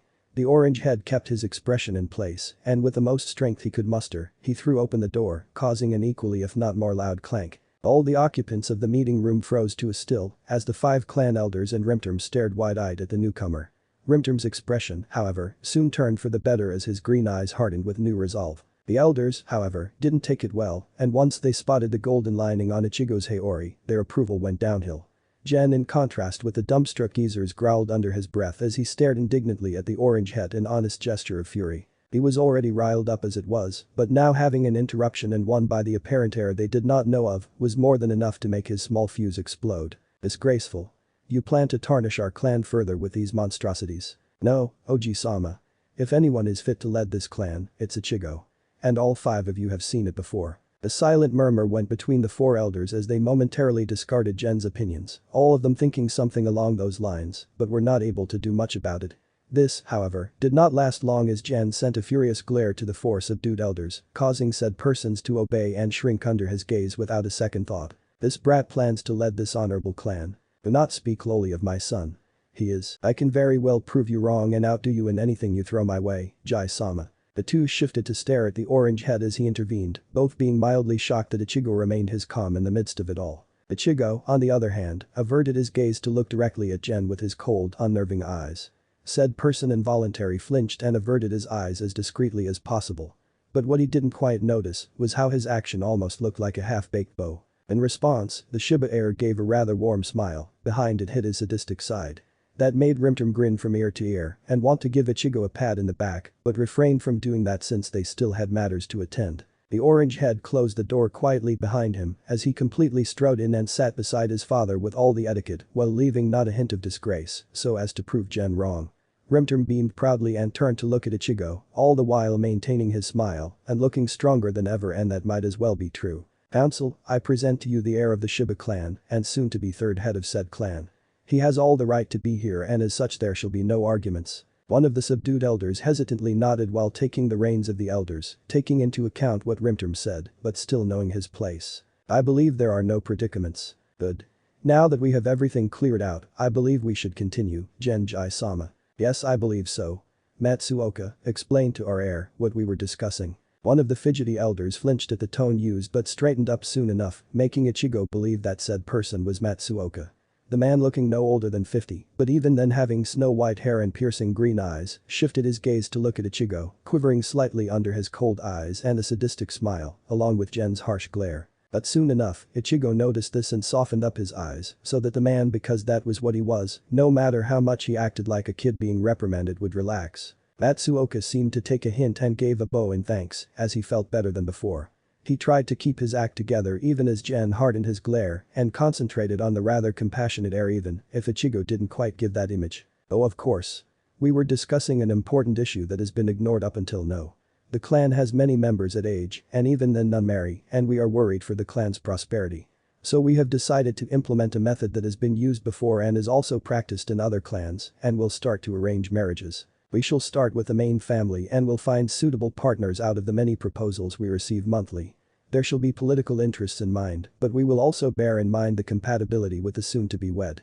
So we believe that there shall be no problems whatsoever. And you don't believe that the problem will start in forcing two people that hardly know each other to marry? Why yes, it has occurred to us. However, that is why we shall leave courtship at an indefinite amount of time, instead of a leeway of 3 months like usual. Ichigo merely turned to look at his father, while suppressing the urge to scoff and roll his eyes. Rimterm looked back at him and only gave a thumbs up and his signature grin. Don't worry Ichi, we have come to a better agreement and the discussion has diverted from its original proposal. I take it the leeway of courtship was your doing. Yup, but that's not all. Tell him, Matsuoka-san. The white-haired man looked momentarily taken aback by the sudden order, but complied anyway. He gave a shallow bow and once again turned to look at the Shinigami to be. We have come to a better understanding on both sides and have decided that it shall only be necessary for those of the main family to ma. No, we did not come to an understanding. I told you 5 times that I shall not force my kids into marriage and neither will you, so get that in your head. Yes, they will, you bumbling scums, so forget about freeing your brats because that is not happening. We need to fix this wretched bloodline and those kids of yours aren't of any help. The white-haired elder turned into a spluttering mess and all the confidence he had gained disappeared as an all-out brawl started between Jen and Rimterm once more. The same debate of how Rimterm should have never been head and how Jen was an insensitive bastard even if it wasn't said in those words. Ichigo, however, did not like being ignored and was about to intervene when the soft noise of the opening of a shoji door interrupted his actions. He turned to look at the slightly open door and furrowed his brows when he saw a hard-covered book being presented to him by the small crack. But, realization soon dawned on him as he recognized the Central 46 law book he had asked for not long ago. The orange head grabbed it while smirking at the infinite possibilities he had been presented with. He had plenty ideas to shake off marriage, but without proof he could hardly put his plan in motion. Rimterm had done plenty enough as it is, and this will only make his job easier, if not, an even better idea. So, with hard proof in his hands thanks to Kaganehiko that was retreating back into the living room in hopes that no elder noticed his presence, Ichigo now had a golden ticket to freedom. His plotting was cut short, however, when a horde of paper went flying in the air and landed throughout the whole room. The orange head hastily caught the ones already signed by both sides, the clan head and the council, and gathered all the information written to make sure that his father hadn't approved of something that could tarnish his plan. Once he saw there was no problem, Ichigo stood up and grabbed by the shoulder the raven-haired man that was rather busy fighting with Jen. Once Rimterm noticed Ichigo's gesture, however, he stopped his debate and looked back at his adopted son with questioning eyes. But when Ichigo only gave a small yet reassuring smile, as a response all he could do was hope the orange head knew what he was doing. Excuse us council, but I believe a break is due. To make sure both our ideas are in order and actually get somewhere instead of just fighting. The white-haired elder Matsuoka hastily nodded as he tried to approve when he saw Jen made no move to do so, but was soon silenced when said person lifted an arm to halt the other and mutter in between clenched teeth rather painfully. 5 minutes. Ichigo didn't seem to mind this as he quickly pulled Rimterm out of the meeting room and into the living room where his 2 siblings were residing and most likely eavesdropping. He quietly opened the shoji door and threw his chichiyu on the floor while he flopped himself on the ground as well. This, of course, had surprised the 2 youngest not counting Ichigo as they weren't expecting to see their orange-haired brother so quickly. They were about to question his presence until they saw Ichigo's serious expression, which immediately stopped what they were about to do. The orange head didn't take it personally and quickly placed the book on the low table while opening the thick book in a page he knew by heart. As he did this, everyone else observed and awaited an explanation with little to no patience until Ichigo hesitantly turned up to look at his sister. Haruka, I have a plan.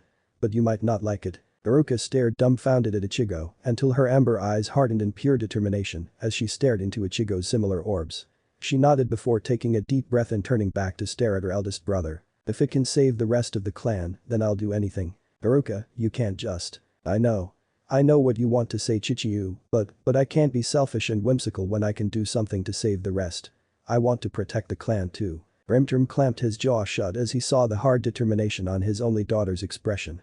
He then turned to look at his eldest son while scanning the completely serious and composed expression on the orange head. Lastly, he turned his gaze onto his youngest to find nothing but unbidden turmoil. The father of three sighed before pinching the bridge of his nose, then turning back to look at Ichigo with the scariest expression he could muster even if he knew it would hardly even faze the orange head. If something goes wrong, I blame you. And so be it, because if it fails, I'm going down with her. This last statement confused the three raven heads as they didn't quite understand Ichigo's vow/comment. He was assuring them that everything would still end according to plan even if he failed. Ichigo had everything planned out. I dare ask what's the plan? Ichigo's sadistic smirk was the response Wataru gained for a whole minute. This didn't help anyone relax, but it at least made them hopeful as Ichigo gave them one last scan and proceeded to explain his plan. Payback was such a bitch. 8. Alright, we shall adjourn this meeting and commence the final verdict. Any last struggles from the head? Said person shifted nervously in his place as he bit his lower lip in apprehension. All eyes were on him but honestly, that was the least of his worries. Rimterm sighed in reluctance, giving Ichigo one last glance before swallowing the lump in his throat and manning up. Yes. We've been thinking that if only my eldest were forced into marriage. We don't need to ruin Wataru's life so early and all the council wants is to marry my kids to someone suitable. We'd both end up winning, right? Jan seemed thoroughly satisfied by the time the raven head had finished. An evil smirk curling on the edges on his lips as his eyes twinkled in mischief. I think we have come to an agreement then. No need for two male brats, I guess. We can always focus on the heir and that beast you call daughter. Ichigo honestly had to bite the inside of his cheek to avoid attacking the stupid geezer and killing him on the spot. And as he glanced to look at his father he found him fighting a similar war with himself. But he wasn't about to let their chance go to waste. Right now they were walking on thin ice. So instead of yelling out a mountain load of insults, he concentrated on the elders that were writing down the official document. Just a little longer and they would erase that smug smirk on that bastard's face anytime now. Apparently his pleas were heard because no more than 2 minutes later and he was glad he lasted that long, without saying a single curse out loud the jittery elder gave the finishing touches and passed it towards Jen so that he could sign it and then passed to Rimterm. Once Rimterm had finished signing it with the official clan seal elegantly stamped on the scroll, he stashed with the rest making. The action made Jen's creepy smirk worsen tenfold if that was even possible. However, before Jen could utter a single word, Rimterm placed the second part of their plan in action. I want to establish the courtship now. Jen looked utterly pleased even as the raven head glared at him with his entire being. It seemed as if the old geezer was getting more and more content as the seconds flew by. Oh?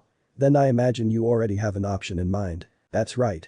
And you cannot disagree. We'll see. The Shiba head merely clenched his jaw before giving a deep breath to calm his anger. His eyes were narrowed and eyebrows furrowed even as he gazed at Ichigo from the corner of his eye and gave a slow nod. Ichigo took the gesture in stride as he scowled at the 5 elders in front of him with an expression that gave the others goosebumps. He slowly stood up and stared at the smirking Jen before giving a waist-length bow that left the 5 utterly bemused. I would like to ask for permission to court Shiba Haruka. Flashback. Okay, so the elders want to arrange marriages. Specifically the main family, which is us.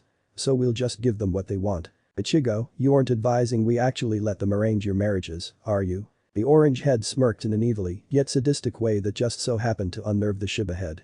It was an expression that promised a storm of catastrophe and all Rimterm could do was thank the Spirit King that he wasn't the target of despair. Basically. But we do it our own way. We go a step ahead of them. How? If we're going to let those geezers win, how are we going to one-up them? Well, Haru, this is where we come in. Those bastards want an arranged marriage, that's what they'll get.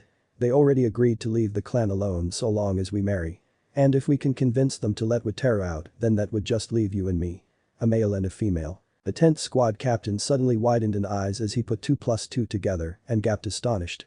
It was brilliant, but at the same time it wasn't what he wanted. Are you thinking of marrying my darling Haruka? The 2 siblings finally caught up with the implications and couldn't help but glance from clan head to heir, both with expressions of utter surprise. But, in response, Ichigo gave a small yet sincere smile before looking back at the Central 46 book. His fingers lightly touching the words written in ink with care. Yes and no. Chichi, you already signed the document that decrees courtship with an unlimited time. And Central 46 allows inbreeding according to the law book, so it wouldn't be illegal even if we were siblings. So I was thinking that the safest way to shake Jen off our asses is by doing this. I court Haruka, but we just don't marry. Simple and effective, right? If either of us wants to have an affair we would be able to support each other. As Ichigo finished explaining, the others sat quietly as they all pondered on the escape plan the orange head had come up with. Honestly, Rimterm couldn't help but think it was brilliant, but he just hated being so useless. Yet, he also knew that no matter how much he fought, the elders would still come on top. But this way, they would be the ones to give the last laugh. Haruka, in contrast, had believed in Ichigo from the very beginning. Even if he suddenly comes out with a plan such as this, she still had faith in her brother. After all, Ichigo has never let her down in the past few years, and she just knows he isn't about to start. Thus, her answer was clear from the very beginning. I'll form part of this plan. The orange-haired heir turned to look at her as seriously as possible to try and make sure of her feelings. He was willing to do anything for the sake of his new family, but he wanted to make sure of her resolve. Are you sure? Once in, you can't back out. I am sure as hell not letting those bastards get away with it. So we're set then. Ichi, I just hope you know what you're doing. Me too, Chichiyu. What? You're not even sure of your own plan. Flashback end. My plan? I'm not an immature teenager anymore. The war has changed me. I can think with a straight and rational head. Yet, it doesn't mean I know what I'm doing. I just hope it works. Shiba Ichigo, do you know what you're saying? Ichigo scowled as he straightened up and glared at the furious elder. He wasn't about to back down now, and he would sure as hell show everyone how treacherous it was to mess with an undercover war veteran, not that they knew this. I know exactly what I'm doing, Genji-sama. The positively enraged man clenched his jaw as he glanced to look at the silent clan head, trying his hardest to avoid going hysterical. And do you agree with this profanity? It goes by the conditions the council has established, and it abides to the Central 46 laws. I do not see why he can't do it. Jan trembled in anger as he turned back to look at the terrorized elders, tightening his fist as his knuckles went white. I want proof. Be useful for once and search the law book. I already have the book with me, Jai-sama. I can show you the exact page if you want. I, for one, actually learn from my lessons. Though, if you didn't know this, I understand. It must be old age which has dulled your fine senses. I will not have a brat lecturing me. Ichigo couldn't help but smirk sadistically as he dipped his head in a shallow bow. Doing everything in his power to avoid laughing and enrage the man even more. Excuse me, Jai-sama. I did not mean it as a lecture, but if you took it as one, I can only imagine what crossed your mind to think such a thing. Maybe you, yourself, think too lowly of oneself. My apologies. Just give me that book. The orange head only nodded as he laughed in the inside. He just couldn't help riling up the man, and at the same time it was hilarious to even think about it. The only reason why he knows all these stupid rules is because he gets bored in class and reads the book instead. No one dares sleep in class with that teacher. But as he pushed aside the thought of that teacher and those tedious lessons, he retrieved the book and opened it on the page he needed. He then passed the book towards the furious elder, before settling himself back on his rightful place, next to an amused Shiba Rimterm. Ichigo turned to look at the raven head before raising an eyebrow. The man was almost too entertained for it to be good. The head in response simply waved a hand and shook his head with a silly smile plastered on his face, before motioning towards the group of elders that were whispering among each other. The orange head turned to look at them before a satisfied smile made itself on his face at the unsettlement clear in the elders' actions. It seemed like if they were reluctant to agree on the arrangement because apparently they couldn't find a loophole. They wouldn't find one anyway. It didn't exist. It was a win for sure from here on out. 8. Ichigo gave a gigantic yawn while walking, thoroughly relaxed towards the academy gates. He was so at ease that he didn't even mind being exhausted. It was a mere consequence of going through the whole procedure at that very moment instead of waiting for later. After the sneaky elders had found no way to deny Ichigo's request, Rimterm had called Haruka into the meeting room and told her the news, the fact that the plan had worked. The Ravenhead had also pointed out how it would be better to sort out the whole arrangement at that very moment than wait, since Ichigo was rarely home even if he had been coming back lately. The three of them and the 5 elders had stayed cooped up in the meeting room for a good 5 hours straight, and now they were officially engaged even if they weren't planning on marrying. Jen even had the nerve to have the rings on hand already, so they both had one on. But now, this catastrophe had ended with them coming on top.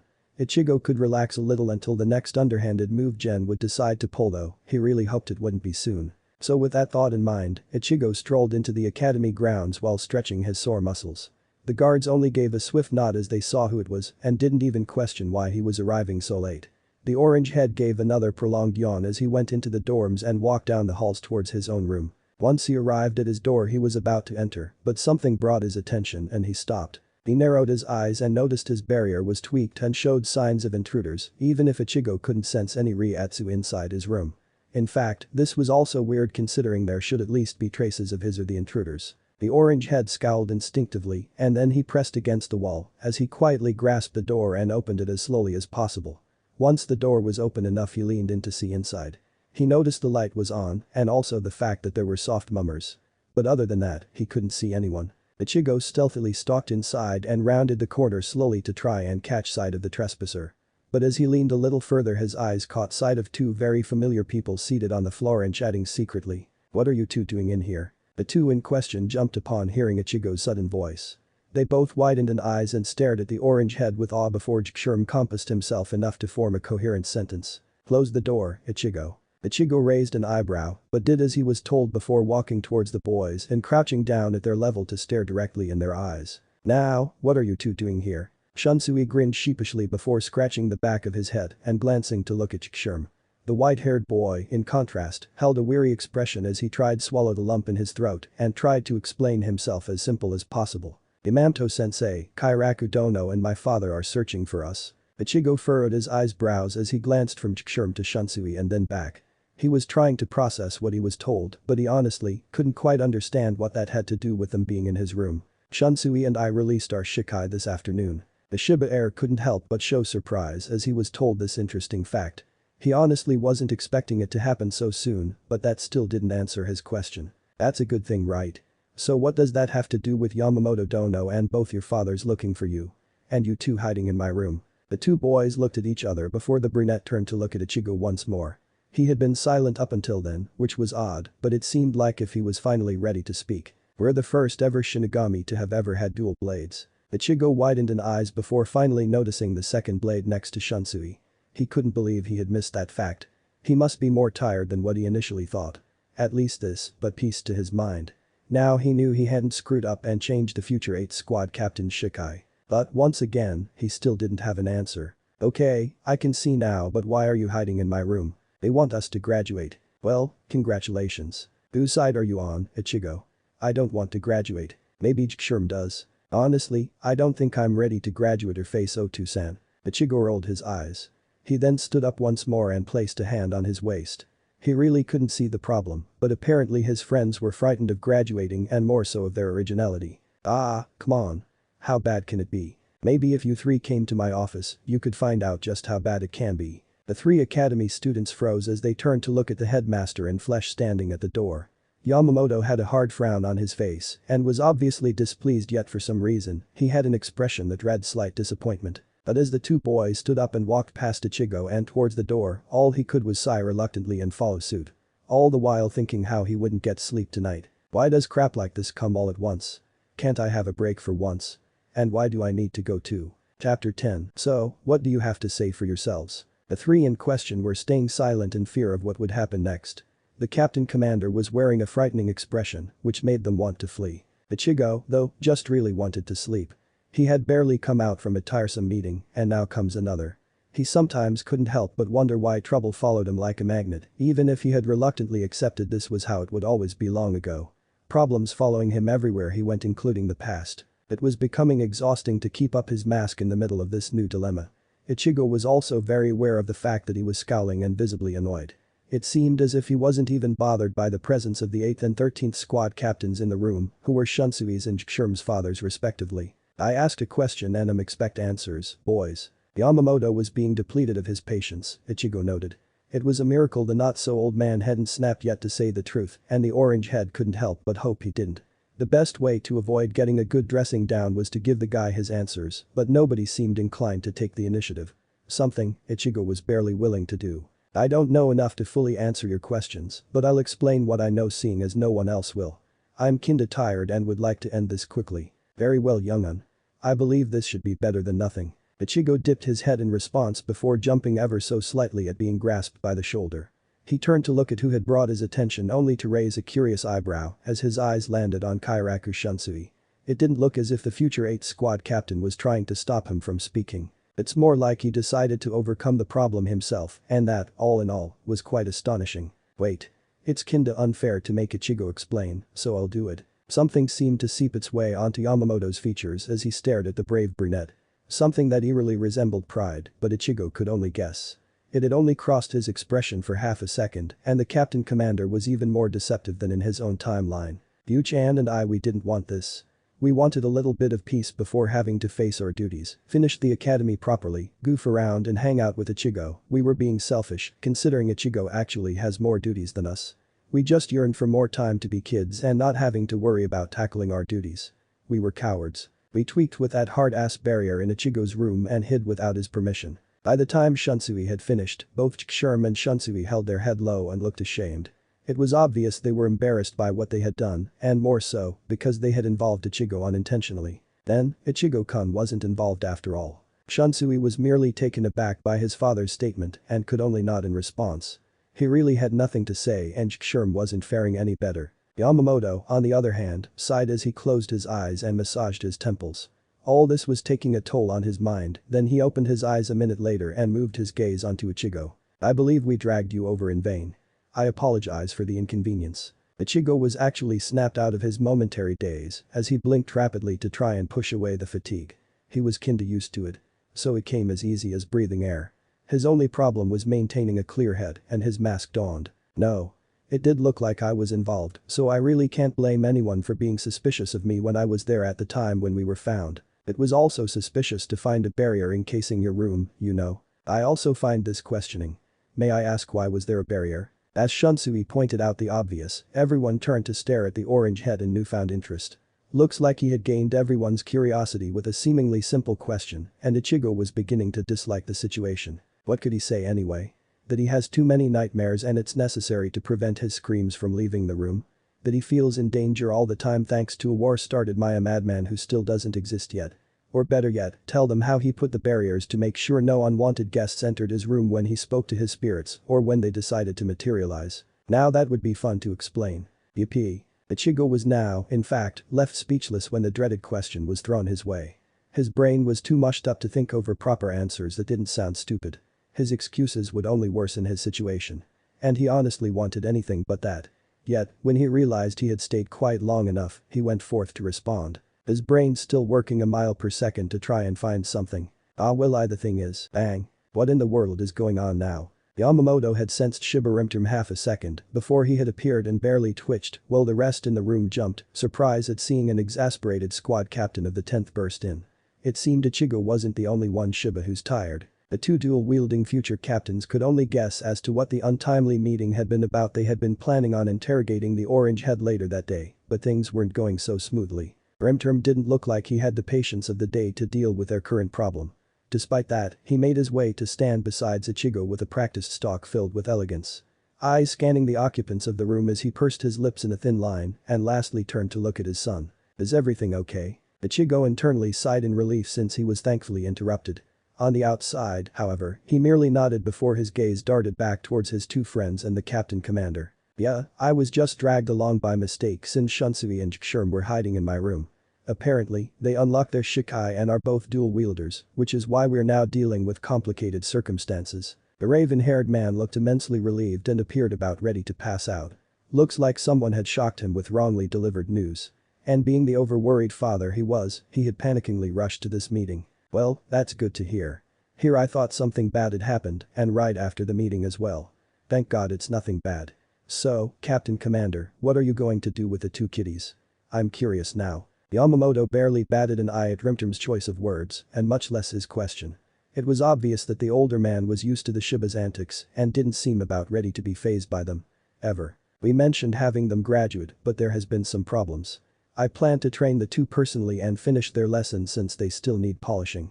I believe that the academy isn't well prepared enough to help the boys in mastering their blades. As such, I find it viable that they stay under my complete guidance because I at least know the basics of dual wielding. Yamamoto had a point, everyone else thought. No one in the academy would be able to help them out. And considering the fact that they both came from noble heritage even if from a minor house meant they were also adept in various arts that they shouldn't have learned yet. The extra lessons students from noble family took had assured this. With that reasoning in mind, it wouldn't be difficult for the boys to pass the exams and graduate at this very moment. So all in all, Yamamoto was making a right decision. Even though the two students knew this, that didn't mean they necessarily agreed. Sensei, are you sure this is for the best? The person in question glanced to look at the pale boy that had finally decided to speak up. It seemed as if reluctant resignation was starting to show on Chikshurm's features, and Yamamoto could only sigh in slight pity. Yes, Chikshurm. I think it would be best if you two went along with my orders as willingly as possible." The white-haired boy turned his gaze downcast and seemed to grudgingly agree. The Shiba head, who hadn't been informed of the problems mentioned by the captain commander, finally made his own conclusions and couldn't help but feel sorry for the two boys. It was a little regretful that they wouldn't be able to finish the academy course together, his boy and the other two. The homage what about Ichigo? He'll be alone in the 5th year. Ichigo scowled at this and was about to reproach when Sherm quickly perked up, beating the orange head in speaking and being very enthusiastic when agreeing with the brunette. "That's right, sensei. Ichigo just barely stopped being indifferent with us and finally accepted that we're friends. We can't leave him behind." This time, everyone else was stunned silent by how much emotion the words carried. Shunsui had a firm expression in place that silently agreed with his friend. It was ironic, Ichigo thought, how he used to deny wanting to interact with others, and now they were in a battle of wits just because they wanted to stick together. Actually, Ichigo would have pointed out that he wasn't a child and didn't need their worry, but he just couldn't find it in himself to turn down these two. In reality, he felt warm and fuzzy inside, as stupid as that sounded, and found it hard to differ since he had started to like the idea of following the boys out the academy doors. He was in fact yearning this outcome. But because of this, the orange head couldn't help but overthink their situation and began an analysis of the current circumstance. The two boys looked like they had finally come to the idea that they would graduate whether they wanted to or not.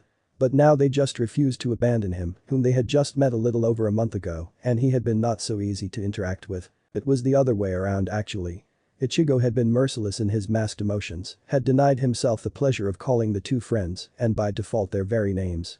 He didn't want to screw around with the past. He didn't want to intertwine himself with people of his time.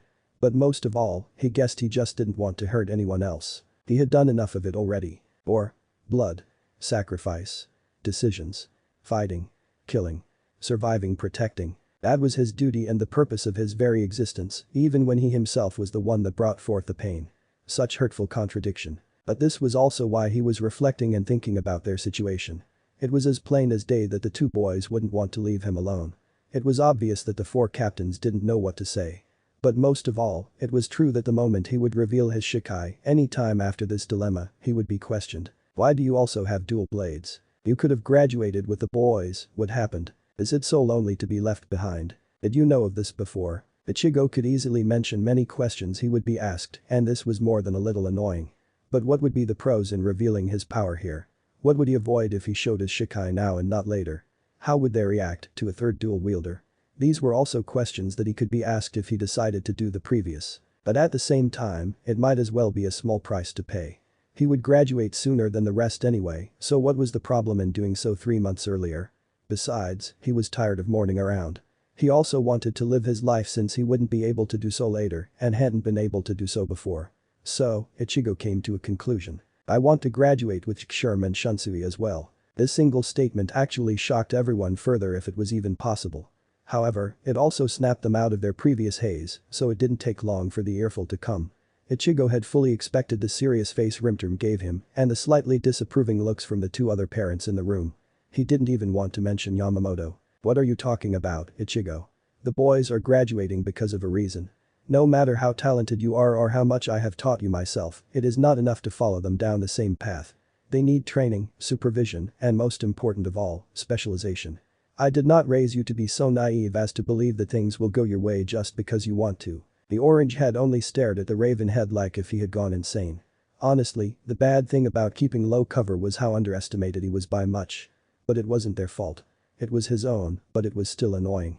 It was also irritating to think that Rimterm would go ranting and scolding when the man personally knew that Ichigo didn't do stuff on a whim. But apparently the situation was confusing everyone, which was not surprising considering the time it was and his vague decision. But Ichigo was too tired to properly explain his reason. He usually do. However, the thought of doing what he would do in his brash teenage years was quite appealing, charging head first and screw the consequences. So, the orange head did just that. He spared not a moment and unsheathed his black hilted blade without even thinking, with practiced ease, and held it vertically in front of him, his other hand coming to rest gently on the metal as he all but felt the glee in Zangetsu's emotions. "Ichigo, put your Zanpakuto back in its sheath. Don't make me wait a second." The raven head promptly clenched his jaw shut as he and everyone else noticed the serious tone in Ichigo's voice. That, more than anything, made him think twice about questioning his son, even if he should already know this. The clan meeting was hard proof of it. But Rimterm was basically dead on his feet from being in session all day long and afterwards organizing the engagement. He was pretty sure Ichigo was too, so that would be a good reason as to why the orange head was being so reckless, which wasn't characteristic of the boy. He simply shut up and waited for whatever his son wanted him to wait for. Ichigo noticed everyone was watching his every movement. However, he seriously couldn't find it in himself to care at least Rimterm had stopped ranting.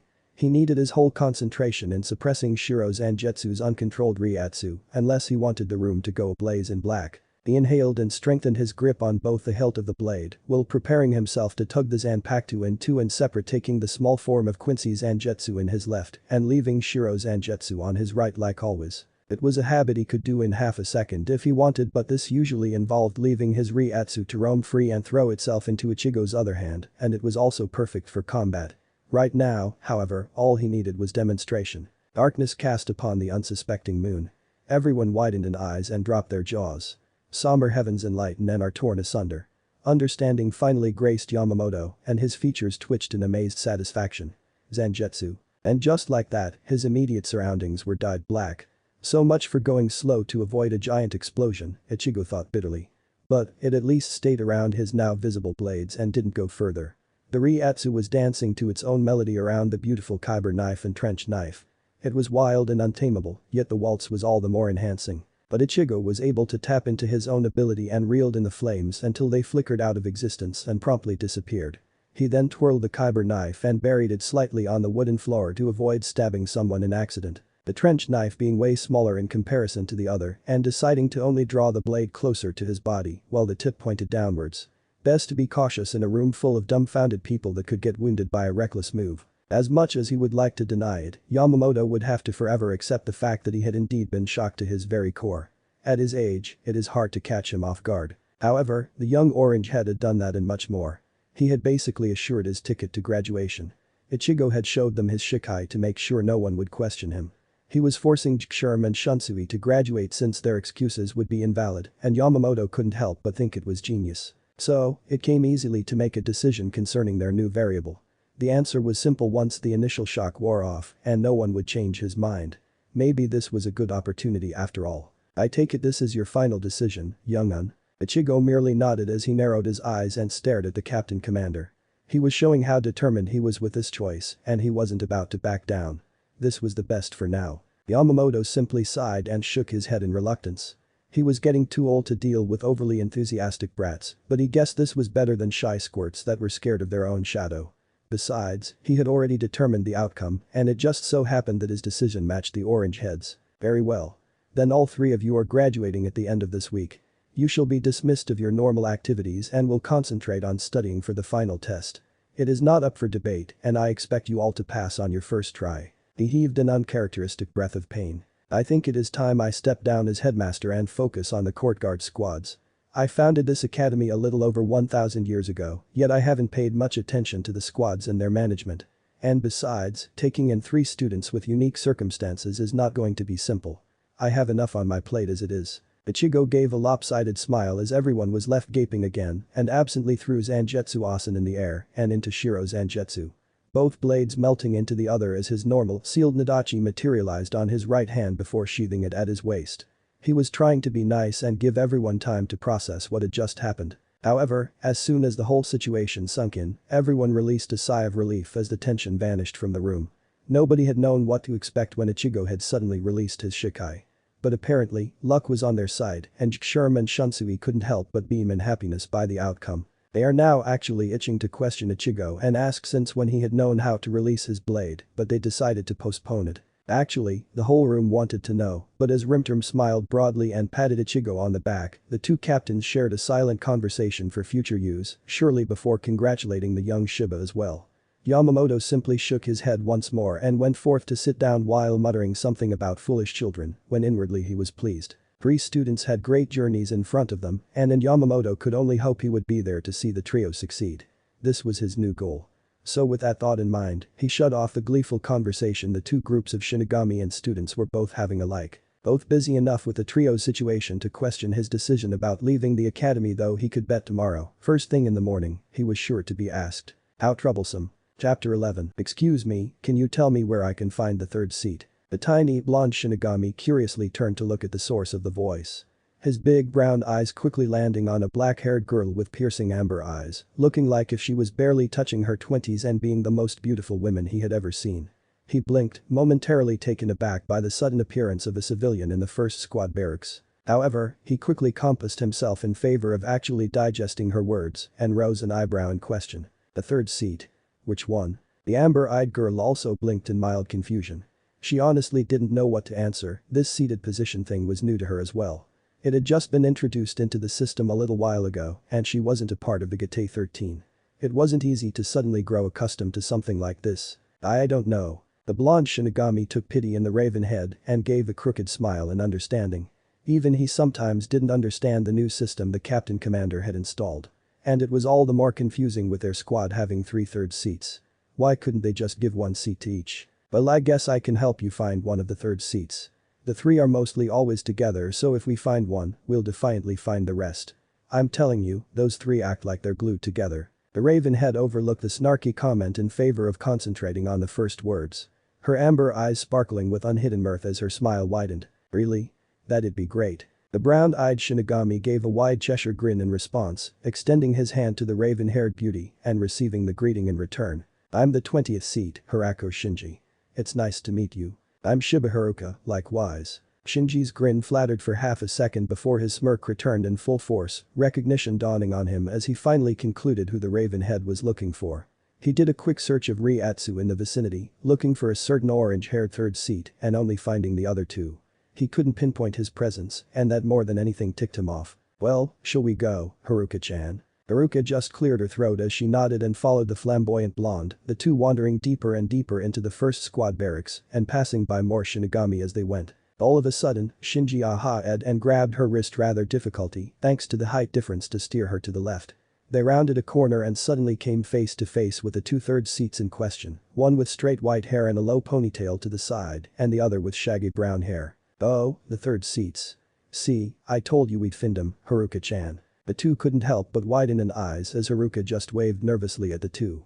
Shunsui was the first to recover and went forth to glomp her in a bone-crushing hug, the raven-haired girl being startled for half a second before she returned the hug with only mild awkwardness while she gave a meek smile to the white-haired boy that was returning her previous wave. Haruka. You came back. When did you come back? Have you seen Ichigo? What are you doing with this little brat? Oh, I am so not a brat. I turned 48 last month. A squirt compared to my 4 centuries. You still look like an elementary school kid. At least he acts his age. You on the other hand, still acts like in kindergarten. Do you see why do you betray me? What? It's the truth. The raven-haired girl merely stared unimpressed at the scene unfolding itself before her very eyes. She wanted to say she had missed the banter that usually happened when the 3/3 seats were together, but now she just didn't know what to think and Ichigo wasn't even there yet. However, that didn't mean she didn't want to see Ichigo, she was still looking for him. Now that she thought about it, it's just that she could do without the quarreling. So in the end, all the raven head could do was give her his ein sigh that brought them to attention. They had been so enhanced in their fighting they had forgotten all about Haruka and the fact that she had been looking for them. The Haruka-chan, you were looking for Ichigo, right? Haruka perked up at the mention of her elder brother. Her amber eyes lighting up with such delight that the three boys were momentarily surprised by the magnitude. Sherm smiled warmly and came forth to place a hand on her shoulder, his eyes warm as he spoke and using such fondness that Shinji was taken aback. He didn't know the 2/3 seats were close to the Shibas aside from Ichigo obviously. I just arrived an hour ago and wanted to see Ichigo first. I haven't even seen Chichu. Her enthusiasm was almost tangible. And Shunsui couldn't help but be affected by it. Besides, he was already hyped up by Haruka's arrival. He also happened to know where Ichigo was so he didn't have to disappoint the young girl. Oh. I know where he is. He said he would be training in the outskirts. Can we go now? Sure. Let's go, Ju-chan. Shin-chan. You so did not call me that. I sure did, now stay here, Shin.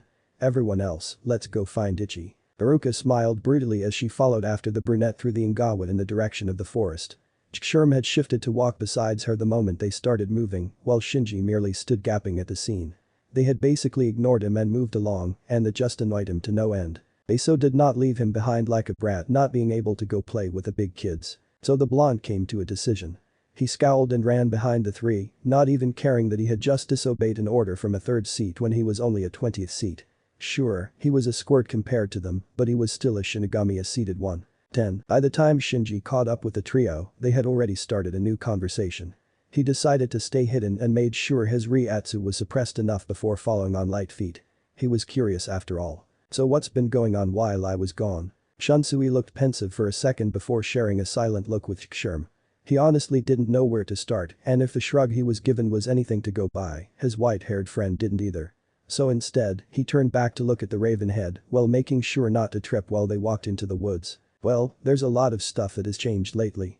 It's kinda weird how fast everything happened seeing as you were only gone for approximately 10 years, give or take. It was 10 and a half. Wataru is still staying for another month, but he'll be back soon enough. I miss the Sirite.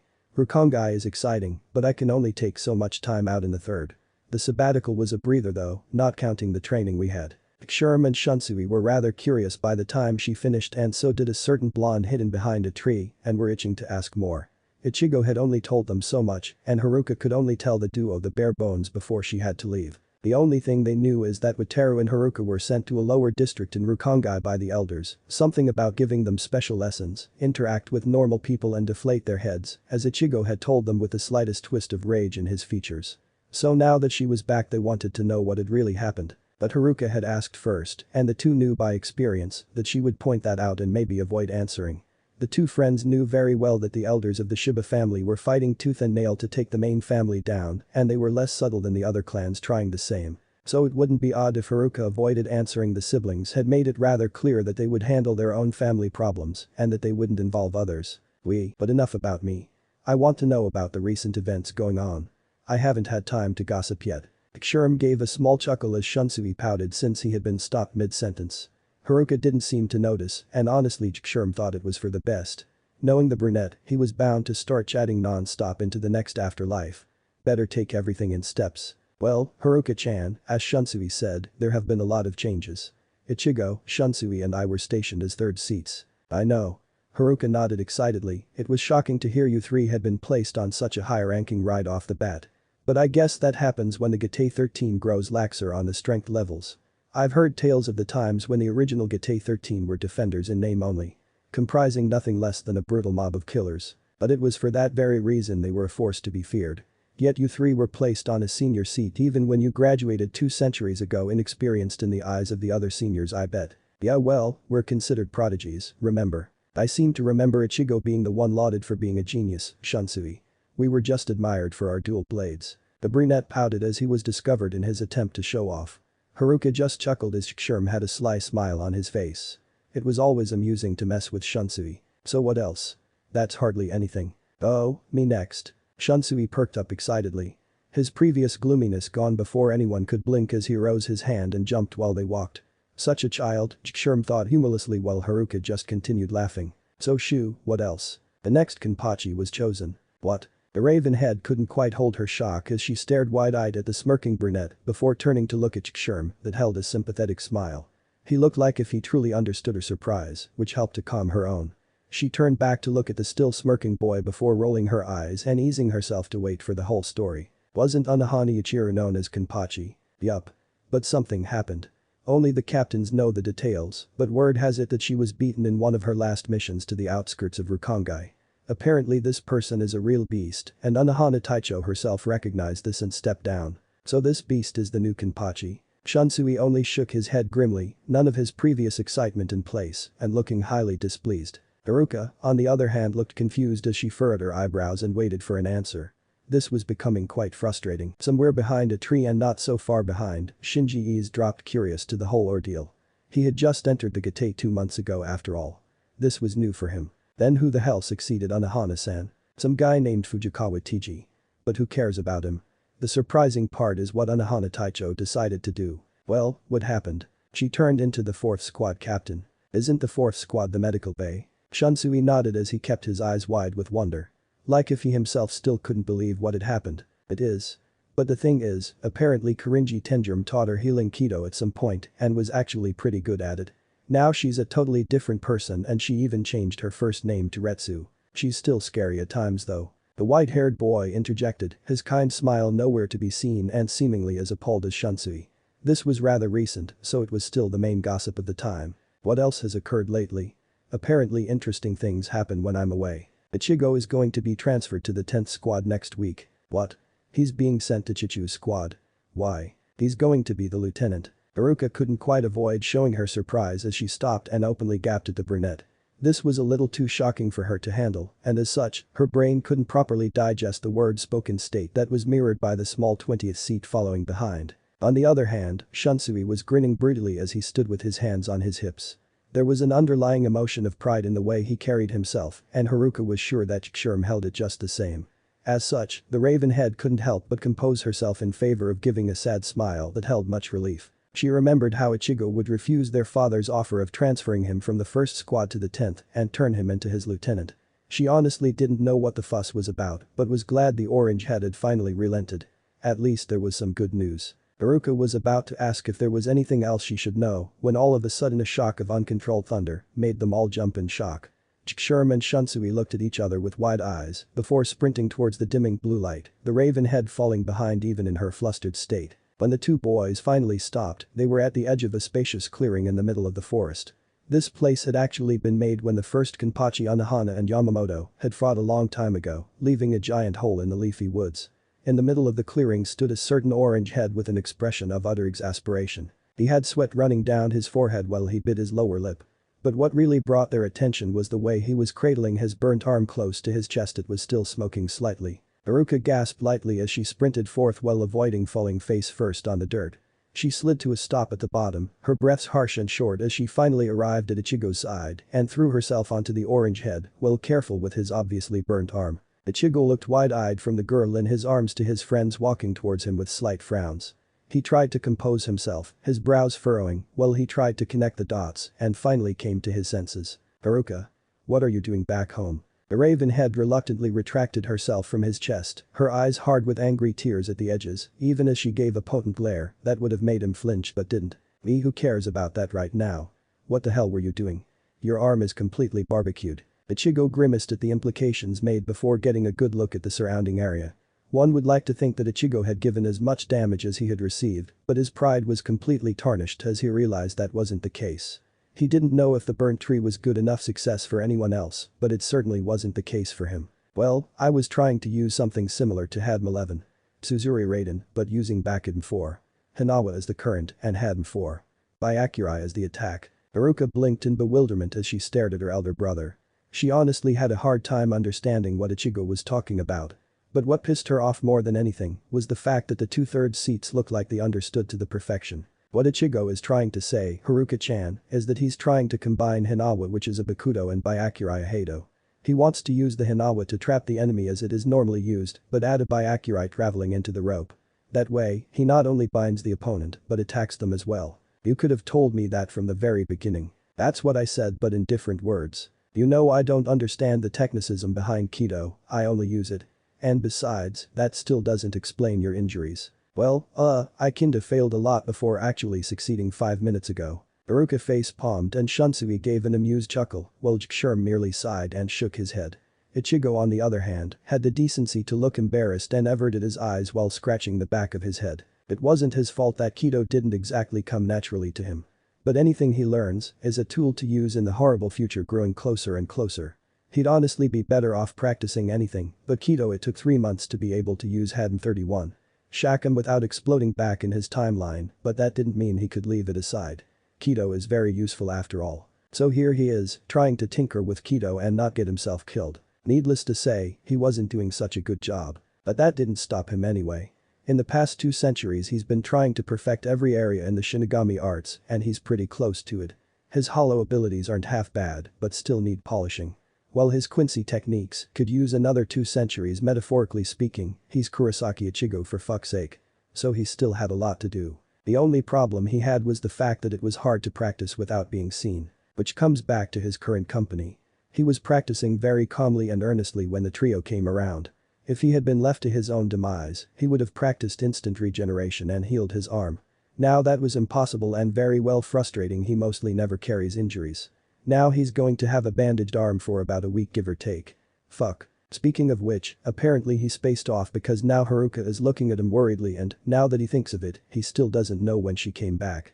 So instead of sinking himself into his own thoughts, he coughs to bring back attention before turning back to gaze at the raven-haired girl. Anyways, I finally succeeded, so I doubt I'll get burnt anymore, I hope, so if you've finished playing Mother Hen I would like an answer as well. Haruka pouted at the reference but stayed quiet as she gave him another calculating gaze and sighed. She tried to avoid the apprehension bubbling from the pit of her stomach and concentrate on her orange-haired brother. He had asked a question after all. I just got here like 2 hours ago. And have you talked to Chichu? Nope. I wanted to come see you first. Ichigo couldn't help the small smile that filtered across his features at the enthusiasm shown. He really loved his siblings to no end, new and old, so it was nice to see his affection returned. To some people it seemed odd, and to others it looked natural.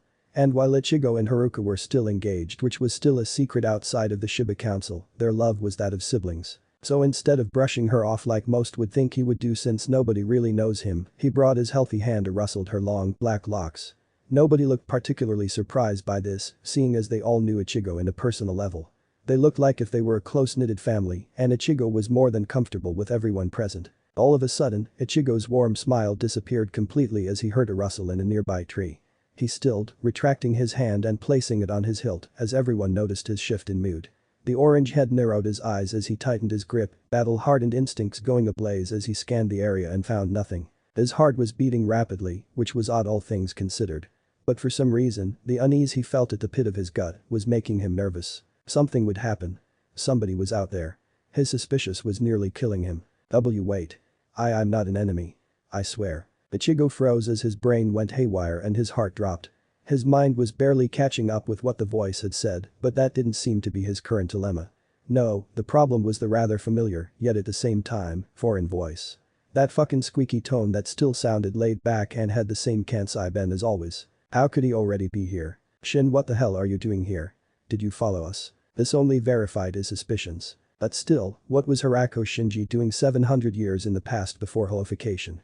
Was Shinji really that old? It might be the case. But still, that didn't mean he was ready to face such a familiar face. To avoid breaking down at seeing someone he saw die, alive. His heart, mind and soul were basically going into cardiac arrest. It's not my fault.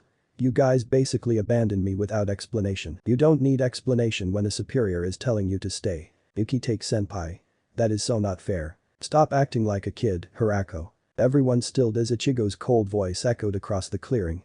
Everyone's blood ran cold as the attention was brought back to the orange head and his shift in posture. His hands hanging limply at his side, his long bangs obscuring his eyes, his head held high and body language screaming superior. You're Shinigami, so act like one. Said blonde looked utterly terrified as his big brown eyes shifted from his orange-haired third seat to the other three that looked as baffled as him. He was about to open his mouth to mutter a quick apology when all of a sudden Ichigo turned to look at the trio Haruka, Shinusi and Jashiro with a scowl plastered on his face. I'm going to get my arm checked. I'll see you guys later. Haruka, go check on dad as soon as possible. We'll catch up later. And before anyone could say otherwise, Ichigo was gone in a rapid shunpo. The silence left was rather deafening as none knew what the hell had happened. Shinji tried to find something to explain the strange behavior in his superior officer but found none. It was rather confusing and more than anything, frustrating. Does Shiba-san dislike me or something? This seemed to shock everyone out of their reverie, each having different thoughts in the sudden scene played before them and each having different conclusions. But of course, the small boy couldn't possibly know this and honestly, they doubted he ever would. Even they didn't understand the enigma that was Ichigo, but at least they had the gist of things. I don't think that's the case. Then what do you think happened, Haruka-chan? Haruka bit her lip as she tried to ponder over what to say, but apparently Jshurm caught onto her hesitation and decided for her. He wasn't about to say the real reason he thought Ichigo had been so cold, but the blonde deserved an answer. He had a calm and measured voice as he spoke, and that more than anything, brought everyone to attention. Ichigo is a reserved person by nature. So being eavesdropped like that might have been annoying. He doesn't like letting people into his personal life, so it must have come as a surprise to see you hiding around in the bushes and observing everything. And by the way, that's very wrong. Yu-chan is right, Shin. You can't just spy on people like that. And you disobeyed my order. I won't tell Yamajai. But not a single word about this to anyone, got that? Shinji just nodded solemnly as he agreed to leave this endeavor in secret. He wasn't convinced with the answer given, but wasn't about to question it. Instead, he tried to shift the topic to something less confusing and went forth with something that was bugging him since the very beginning. Something that's been bothering since the very beginning. Why is third seat Shiba's Ryatsu all muffled and untraceable? I couldn't pinpoint it earlier. The blonde almost seemed to pout as he crossed his arms over his chest.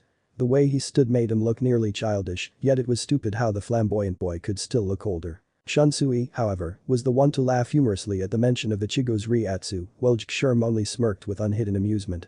Even Haruka was mildly aware of her own mirth as they livened up a little and forgot about Ichigo's leave momentarily. However, this only seemed to piss off Shinji even more, making him scowl and glare at the three as he was laughed at for his ignorance. What's so funny? The only immediate answer he received was Shunsui's laughter getting louder. What? Why you can't just find his Ryatsu like that? The brunette was now laughing hysterically on the floor. But his humor was centered more on the red and furious expression on the blonde than the initial question. Even Haruka started chuckling while Sherm stayed highly amused on the sidelines thanks to the current sight before him. Imagine this. A blonde midget with shoulder-length straight hair, red as a tomato, brows furrowed in rage, and hands clutched in fists at his side. This was highly amusing. What? 10. He kept flash stepping. Never stopping. Never wavering. Wind rushing against him and goosebumps traveling down his spine. He continued. Eyes hard as steel while facing forward as he steadied his raging heart and uncontrollable tremble. He had been harsh. He knew it. Yet he didn't care. Anything to avoid seeing the midget blonde. He could still see the scenes playing before him. The screams, the panic, the blood, corpses everywhere and the enemy breezing past their defensive lines. He could surprisingly see past the gore and yells, shivers and disgust. Everything seemed to be a mere hindrance in his line of sight. Nothing mattered in the battlefield.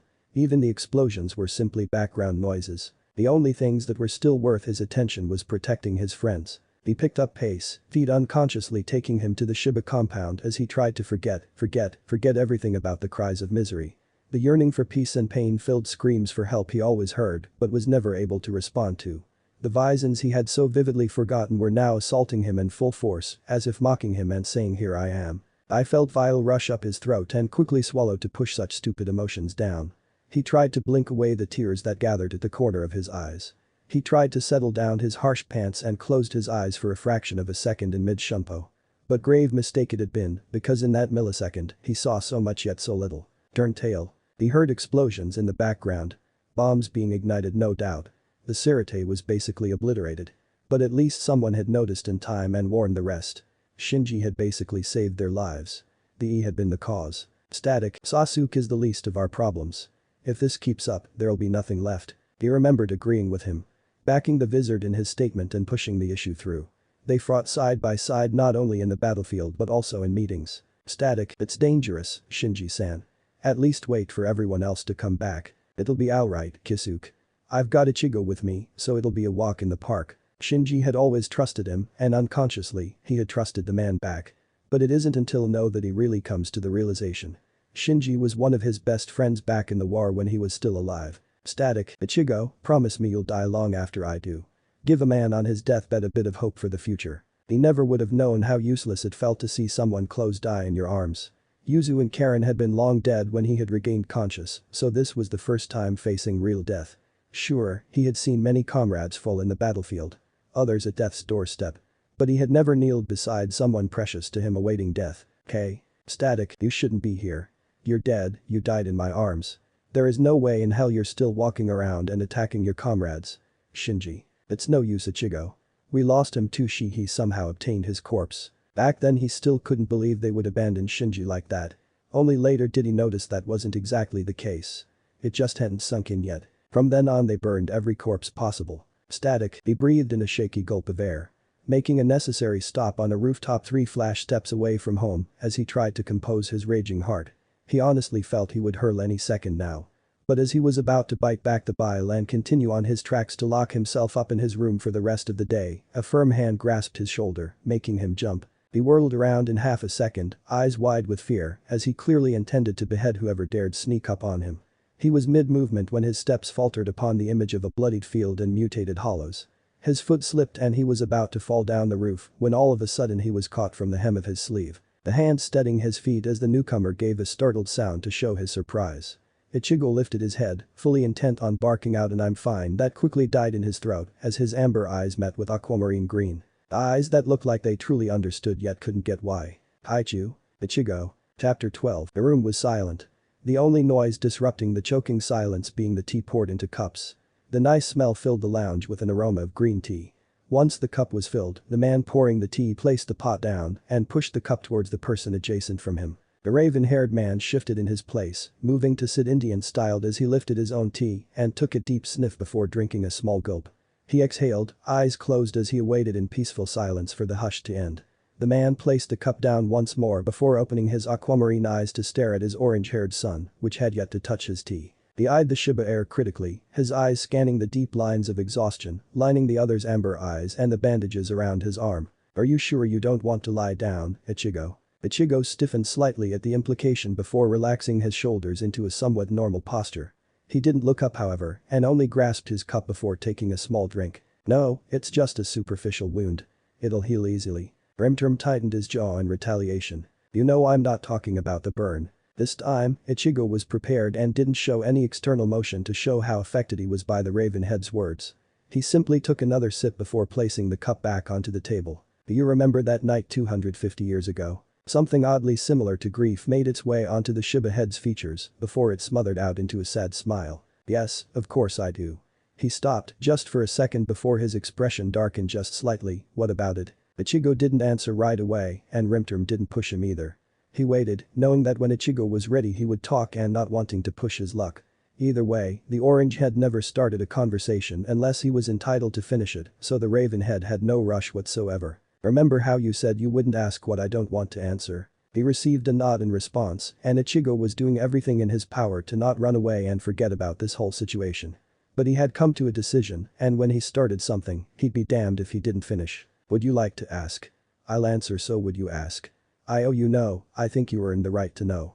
Therefore would you be willing to ask?" Rimturm honestly didn't know what to think about his current situation. Ichigo had looked dead pale when he had caught him on the roof. He had honestly appeared to be on the verge of tears and that nearly killed the shit out of him. The young Shiba heir hadn't even said a word when the raven head had inquired on his well-being. Hadn't even looked him in the eye when he had treated his wounds. Yet now, after he had hauled Ichigo into the compound and served him a cup of tea, the orange head was asking him if he was willing to ask. Willing, not wanted or like to. He had used willing for some strange reason. Like if asking was a challenge itself. And maybe it was. Who knew? It all came back to a single point. Was he willing to ask? "What will I find if I decide to ask?" The orange head shrugged, expression hidden and oddly unreadable, even as he took a sip of his tea. "You could find the past, or maybe the future. You can find the truth, or maybe a lie. It depends whether you're willing to risk asking and on what you ask." The raven head gulped as he wet his dry lips. He was uncharacteristically nervous and didn't know why. Maybe it was because of the tension. Maybe it was because Ichigo was actually trusting him with something Rimturm had long given up on knowing. Who knew? But now, he was going to know. But first. Why now? He tried to elaborate when all he received was a raised eyebrow. "Why are you letting me ask no? What has changed?" Ichigo stayed silent as he gazed into his tea. The swirling liquid reflecting his image in a mirror-like way. "It has nothing to do with the way everything's changed. I thought I'd make it through the pain." Rimturm furrowed his eyebrows in response. "What?" The orange head lifted his gaze and stared directly at the raven-haired man. He had decided, so no backing down. "If you're willing to ask, then you might just learn why. Even if nothing can be explained." Rimturm took a stifling breath as he pinched the bridge of his nose and returned the stare.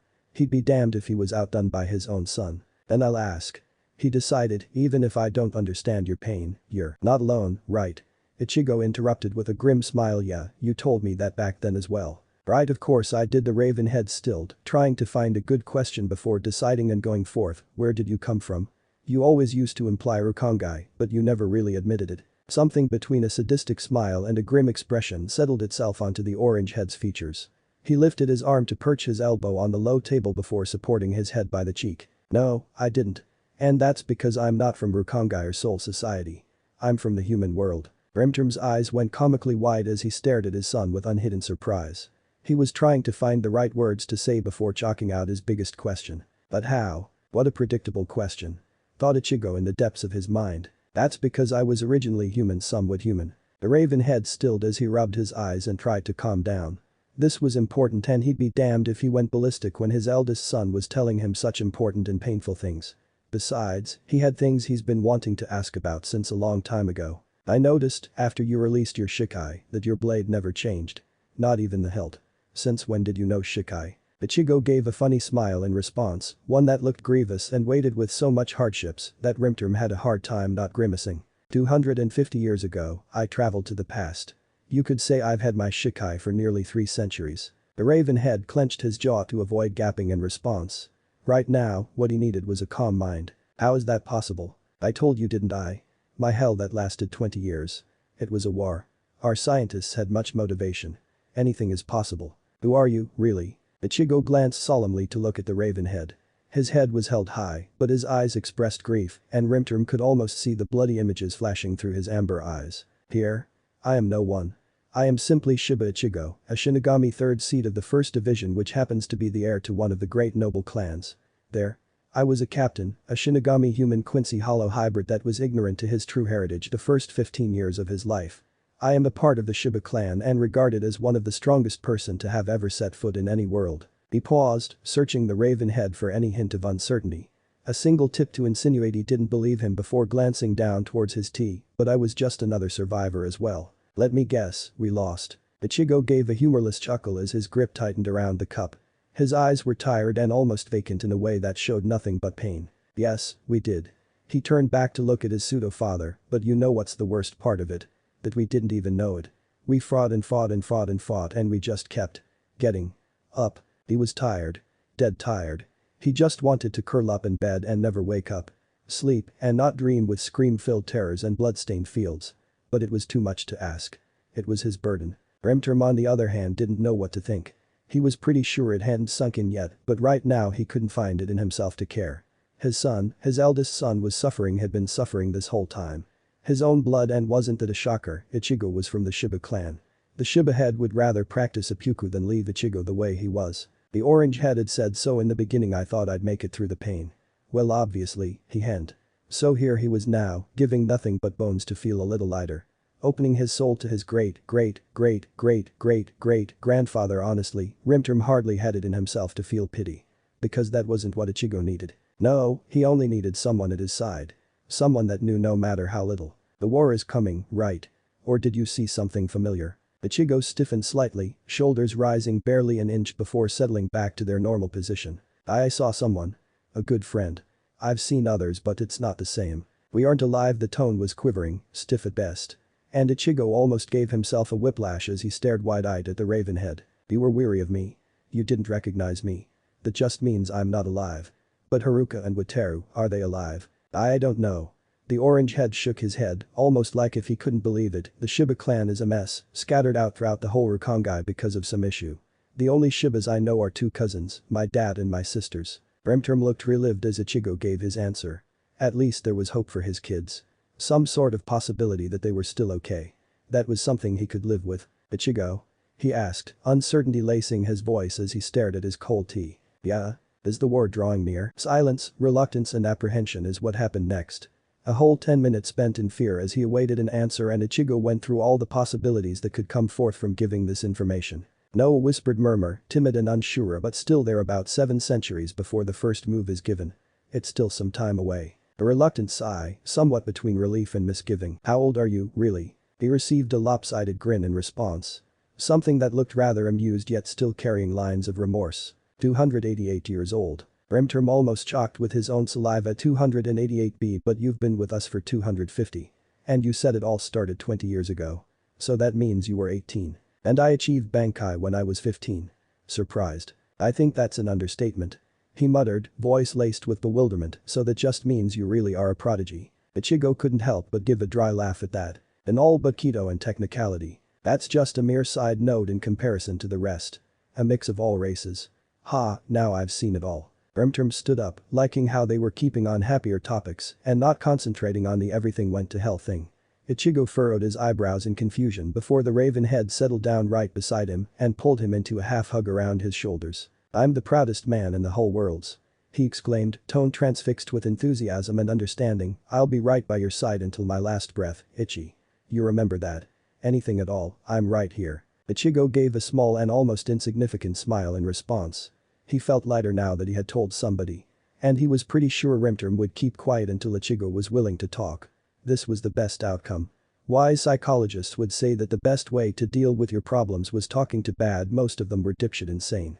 But it still worked. Which might just mean he's crazy as well, which oddly enough doesn't bother him as much as it should. But right now, all Ichigo could think of was how he didn't feel that visible pain in his very soul. At least for now. Oh, by the way, Haruka came back. What? 11. It wasn't a surprise that Ichigo couldn't sleep that night, nor the next, or the night after that one. Actually, he was lucky in being able to sleep 21 hours that week in total 3 hours per night. And when he arrived at the first squad barracks 1 week later, it didn't come as odd when the whole division avoided him, like the plague. His scowl alerted anyone of what a bad mood he was in. However, when it came down to it, the other 2/3 seats didn't seem to care because, obviously they'd notice about his foul mood. No, they actually pestered him like no tomorrow. Actually, Shunsui did. And the worst part of it all was the fact that Shunsui almost looked desperate for answers. Nearly demanding after receiving nothing for a whole week. And the very thought just made him shiver. Aw, come on Ichigo, why are you in such a bad mood? Does it have to do with last week? Are you mad at Shin? We deserve an explanation, right? Aren't we supposed to be friends? Can't we talk about it? When he received no response but a grumbling later, Shunsui scowled and finally snapped, stop giving us the cold shoulder, Ichi. Ichigo had had enough. He turned around, clenched his jaw, tightened his fist and struck the brunette with an open-palmed punch right in the middle of his chest. Said person flew back a good 10 feet before abruptly stopping thanks to a post. The third seat grunted, his body falling with a dull thud on the veranda as he twitched painfully on the floor. Will you keep quiet, you asshole? You're bothering the whole division. Me? Shunsui said while picking himself from the floor, I'm not the one who's yelling for no reason. Oh yeah? Ichigo debated back, well I'm not the idiot who's bothering when I'm obviously in a bad mood. Shunsui flinched, most likely affected by the harsh truth before his eyes hardened to steel gray. And who's the one that decided to leave in a flash and started to ignore you yesterday as well? This time, Ichigo stiffened and Sherm started noticing the telltale signs that things were getting ugly before the orange head scowled once again. His eyes were set in a cold glare and Shunsui was sure that if he hadn't been victim to it so many times before, he would have turned tail and run off a long time ago. I left to treat my injuries. Ichigo said in a low and threatening voice. They had gathered a crowd by now. You were there. You should know. His voice stayed even, and if Sherm knew something about Ichigo, it was that his usual annoyance and loud self is nothing compared to his silent ire. Yes I was. And even I noticed that wasn't all there was to it. Shunsui downright said. He was starting to get pissed at Ichigo when before it was all just curiosity mixed with indignation. The orange head clenched his jaw, balled his fists and turned around before walking forth in a predatory stalk. His entire posture just screamed rage, but he had decided to leave before saying something he might later regret. Hey Ichigo. I'm not done with you just yet. Get back here. Shunsui. Sherm suddenly cut in. But it was too late. Ichigo stopped and slowly turned around before giving a deadpan expression. One lacking any type of humanity, much less emotion. Is there really a we in your arguments, Kairaku? Said person flinched. Did you consider Sherm me by any chance? Ichigo turned back forward, his voice barely above a whisper, you sure didn't. And with that last phrase, the orange head kept walking before turning a corner and disappearing into the crowd. Shunsui, which looked wide-eyed and horrified with himself, stood silently before Sherm grasped his shoulder and made him turn his way. The white-haired third seat held nothing but silent disappointment. I would have thought better of you, Shu. And now you just went and fucked over your friendship with Ichigo. Shunsui grimaced. Sherm mostly never cursed. But before he could even utter a word, the white-haired man left and followed the orange head's path. The division had the sympathy to scramble away when Shunsui was left all alone. What have I done? He muttered to himself, the things he said repeating themselves over and over, before everything went back to the emotionless expression on Ichigo's face. He had always hated that, and now he had caused it. He really was acting like a whimsical brat. 11. Ichigo. Said person barely even paid heed to the voice of his white-haired friend as he kept walking. He looked at Sherm from the corner of his eye and was glad to only find him following behind. Ichigo slowed down ever so slightly so that the third seat could catch up before they both walked side by side in a comfy yet tense silence. Ichigo was merely glad his friend was a mute presence at his side and proceeded to control his raging emotions. It had hurt. It had honestly hurt. And not because of what Shunsui had said or what he had. It was because his friend didn't seem to know when to leave the topic be and stay on the sidelines. Yet at the same time, Ichigo hated himself. Nothing new, really. He had always hated himself one way or another. In the beginning, for his mother. Now, for so many things. He honestly didn't know where to start. But still, that hadn't been the point. Shunsui had honestly crossed a line Ichigo wasn't ready to cross yet.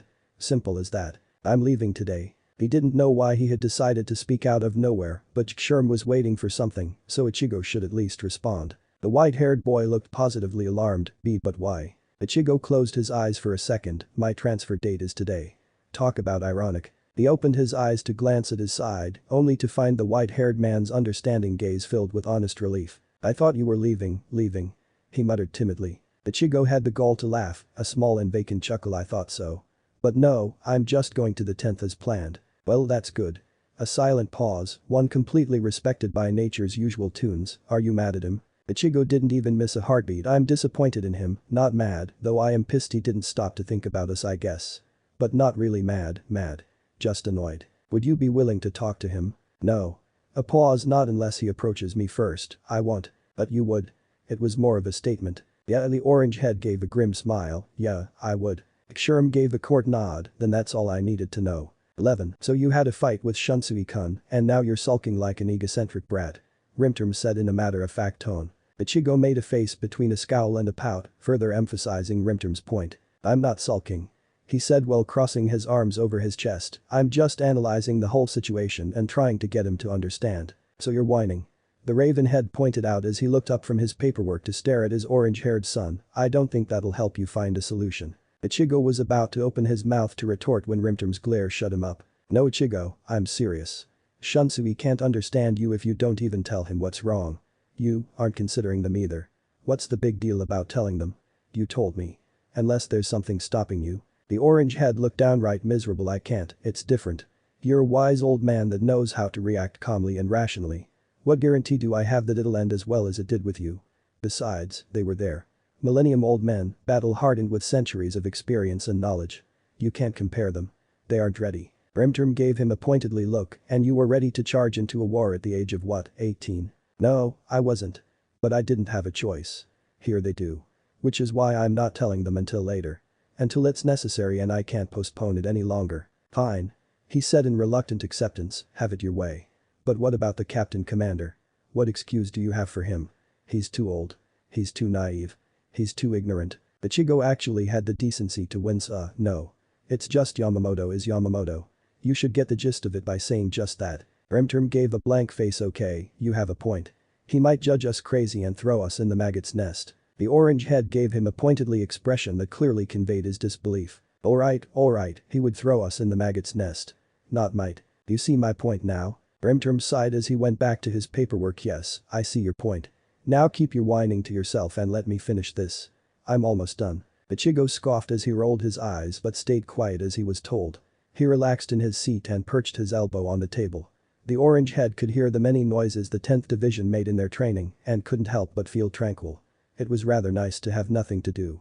But the peace was only ever so bearable before tragedy would come along. At least right now, all he could do was wait. Suddenly, the raven head stood up with a childish grin as he handed Ichigo a scroll. The orange head took a deep breath and received it before opening it and reading it. At the end, there were 3 lines used for signing.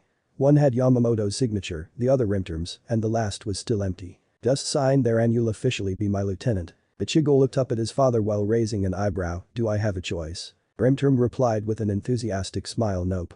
You finally agreed, now you're screwed. Why do I put up with you? The orange head grumbled, even as he was signing the papers. Once he finished, he passed it back to the grinning man before said person shoved the lieutenant's badge in his face. Ichigo sighed as he received it and tied it around his arm. Great, now I'll have to see you 24/7. Don't be so grouchy. The 10th squad captain waved him off. This was bound to happen sooner or later. Of course it would. He complained. Rimterm grinned. Ichigo just gave up. 11. Are you sure the brat is still in Rukongai? Yes, sir. I'm positively sure young Wataru is still there. Have the assassins been sent yet? Of course, my lord. Responded a third person. They were sent yesterday at dawn. The first one grinned evilly. Then everything's going according to plan. He paused for a second. Has our dear heir been promoted to lieutenant yet? Yes, sir. Just this evening. Then everything's advancing smoothly. It was annoying to always find him with those other 2 brats all the time. Now, at least the 2 Shibas are likely to be in each other's company. At least there shall be no witnesses left. Are you planning on openly killing them, my lord? Like if? Make it look like an attack. Just like the rest of the main family. I hope you know what you're doing. A fourth said solemnly, because if you screw up, don't think I will back you up, Jen. Remember I am your superior and you must treat me with respect. The previous person scoffed. I like to avoid as much wastefulness as possible, he answered in a monotone voice. Speaking politely consumes more time and energy. What? For example, if you would be so kind and Wolja takes 0.09 and 0.03 seconds each to say. That's a whopping 0.06 difference. Supposing I ask you something 10 times per day, it could cut out to 2000 seconds from the course of a year. Convert 2000 seconds to minutes, and it's about 33 minutes. What can be done in 33 minutes depends on the person, but still, that's a huge difference. As such, let's not concern ourselves with trivialities and put all your efforts into your lousy intents at overthrowing the Shiba clan. Jen growled, let's see if you're all high and mighty by the time I succeed. On the contrary. If you don't succeed, I'm sure you'll be discovered and I'll be freed from your clutches. Jen smiled darkly as he stared at the young man sitting before him, tall, lean, with raven black hair and steel gray eyes in a beautiful, bright shade, his hair held up in a low ponytail, while two kenshiken decorated the left side. I will not, Kichiki Ginrei. Chapter 13. Pass me the stack over there. Ichigo glances up to look at the stack of papers settled on the far end of the table, before turning back to look at the raven head buried deep into paperwork. He's pointing towards the various papers while filling in reports, so he really isn't looking at whatever the hell he's pointing. The ones from Central 46 or the ones from the Captain Commander? Both. The orange head stands up with a sigh before walking towards the wretched papers and brought them to Rimterm's side. He takes the opportunity to move the papers they have already completed to another place before going back to his own work. They've both been working on desk duty for the past day, so the division has been oddly quiet. The only noise that disrupted the silence was the sound of scribbling and shuffling paper, which was starting to get annoying. Are the reports for the Central 46 finished? Asked a raven head after 5 minutes of silence. Getting there, said Ichigo without looking up from his work. What about the new training menus for the squad? The orange head's left eyebrow twitched even as he continued scribbling away. Getting there. Have the reports of last Saturday been checked? I wasn't here last Saturday, you left it halfway. The Shiba heir growled out. The raven head turned pensive as he paused his work and tilted his head sideways. He felt there was still something missing, but couldn't put his finger on it. Oh. How about? Don't leave all the frickin' work for me. Ichigo exclaimed, all you do is sign and sign and sign while I read, fill out, sort and organize. Do some of your work too. Rimterm pouted as he ignored his work. He had never been a fan of paperwork, actually, he only did it when he didn't have a lieutenant. It was too bothersome to even try doing it. The only thing he liked about work was how he could sit down and stare at it for hours and never feel his annoyance diminish. Believe it or not, it's hard to keep angry for a long time and he's been like this for half of his life. So all in all, he was a master at avoiding paperwork. Nah, Ichi. What Ichigo groaned as he buried his head deeper into his papers. Did you know that the big secret to breaking the rules is making it look as though you're following them? Oh, you would know so well, wouldn't you? Rimterm beamed in a way that made Ichigo sigh and roll his eyes.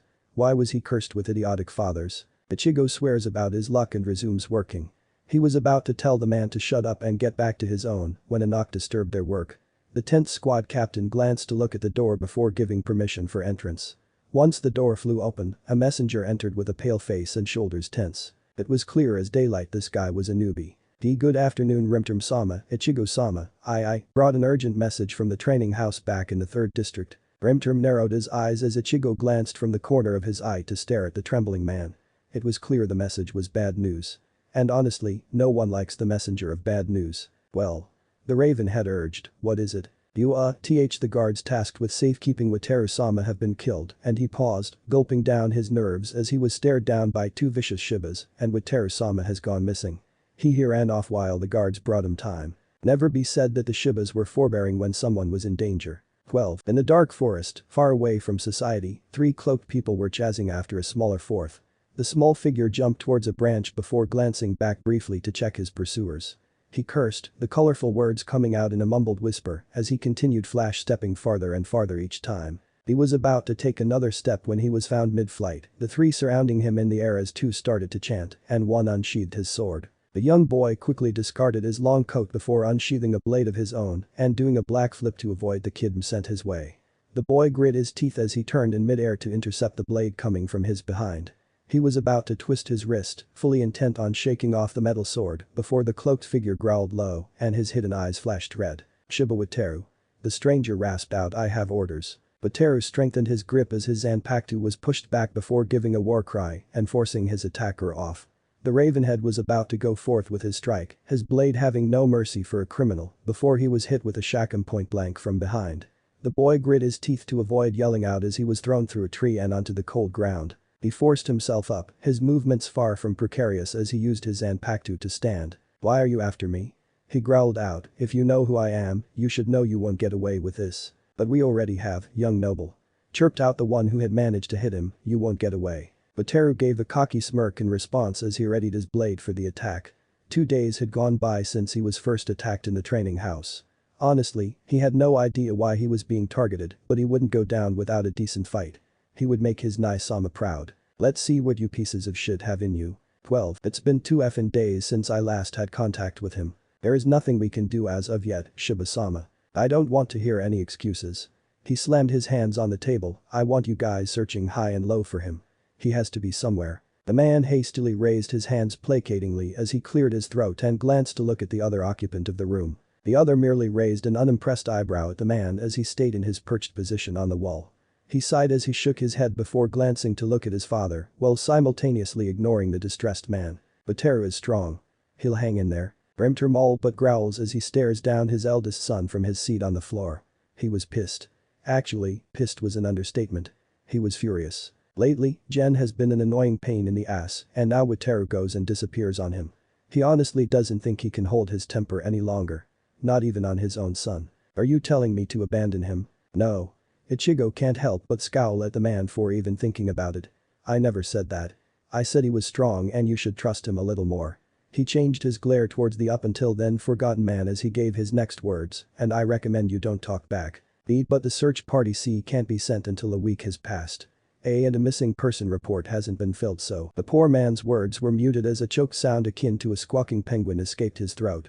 He trembled, his uniform doing nothing to hide his terror as he paled and fell over his own feet. I thought I said it loud and clear. Ichigo intoned calmly once he realized just how angry Rimterm was to use Ryatsu, you shouldn't talk back. Assemble a search party or the 10th squad will act. The man barely had enough air in his throat to muster up a quick yes sir before he was out the door on trembling legs. Ichigo would have honestly pitied the man if it weren't for the fact that he was busy enough with his own problems. Brain in your Ryatsu. He told the enraged Shiba clan head.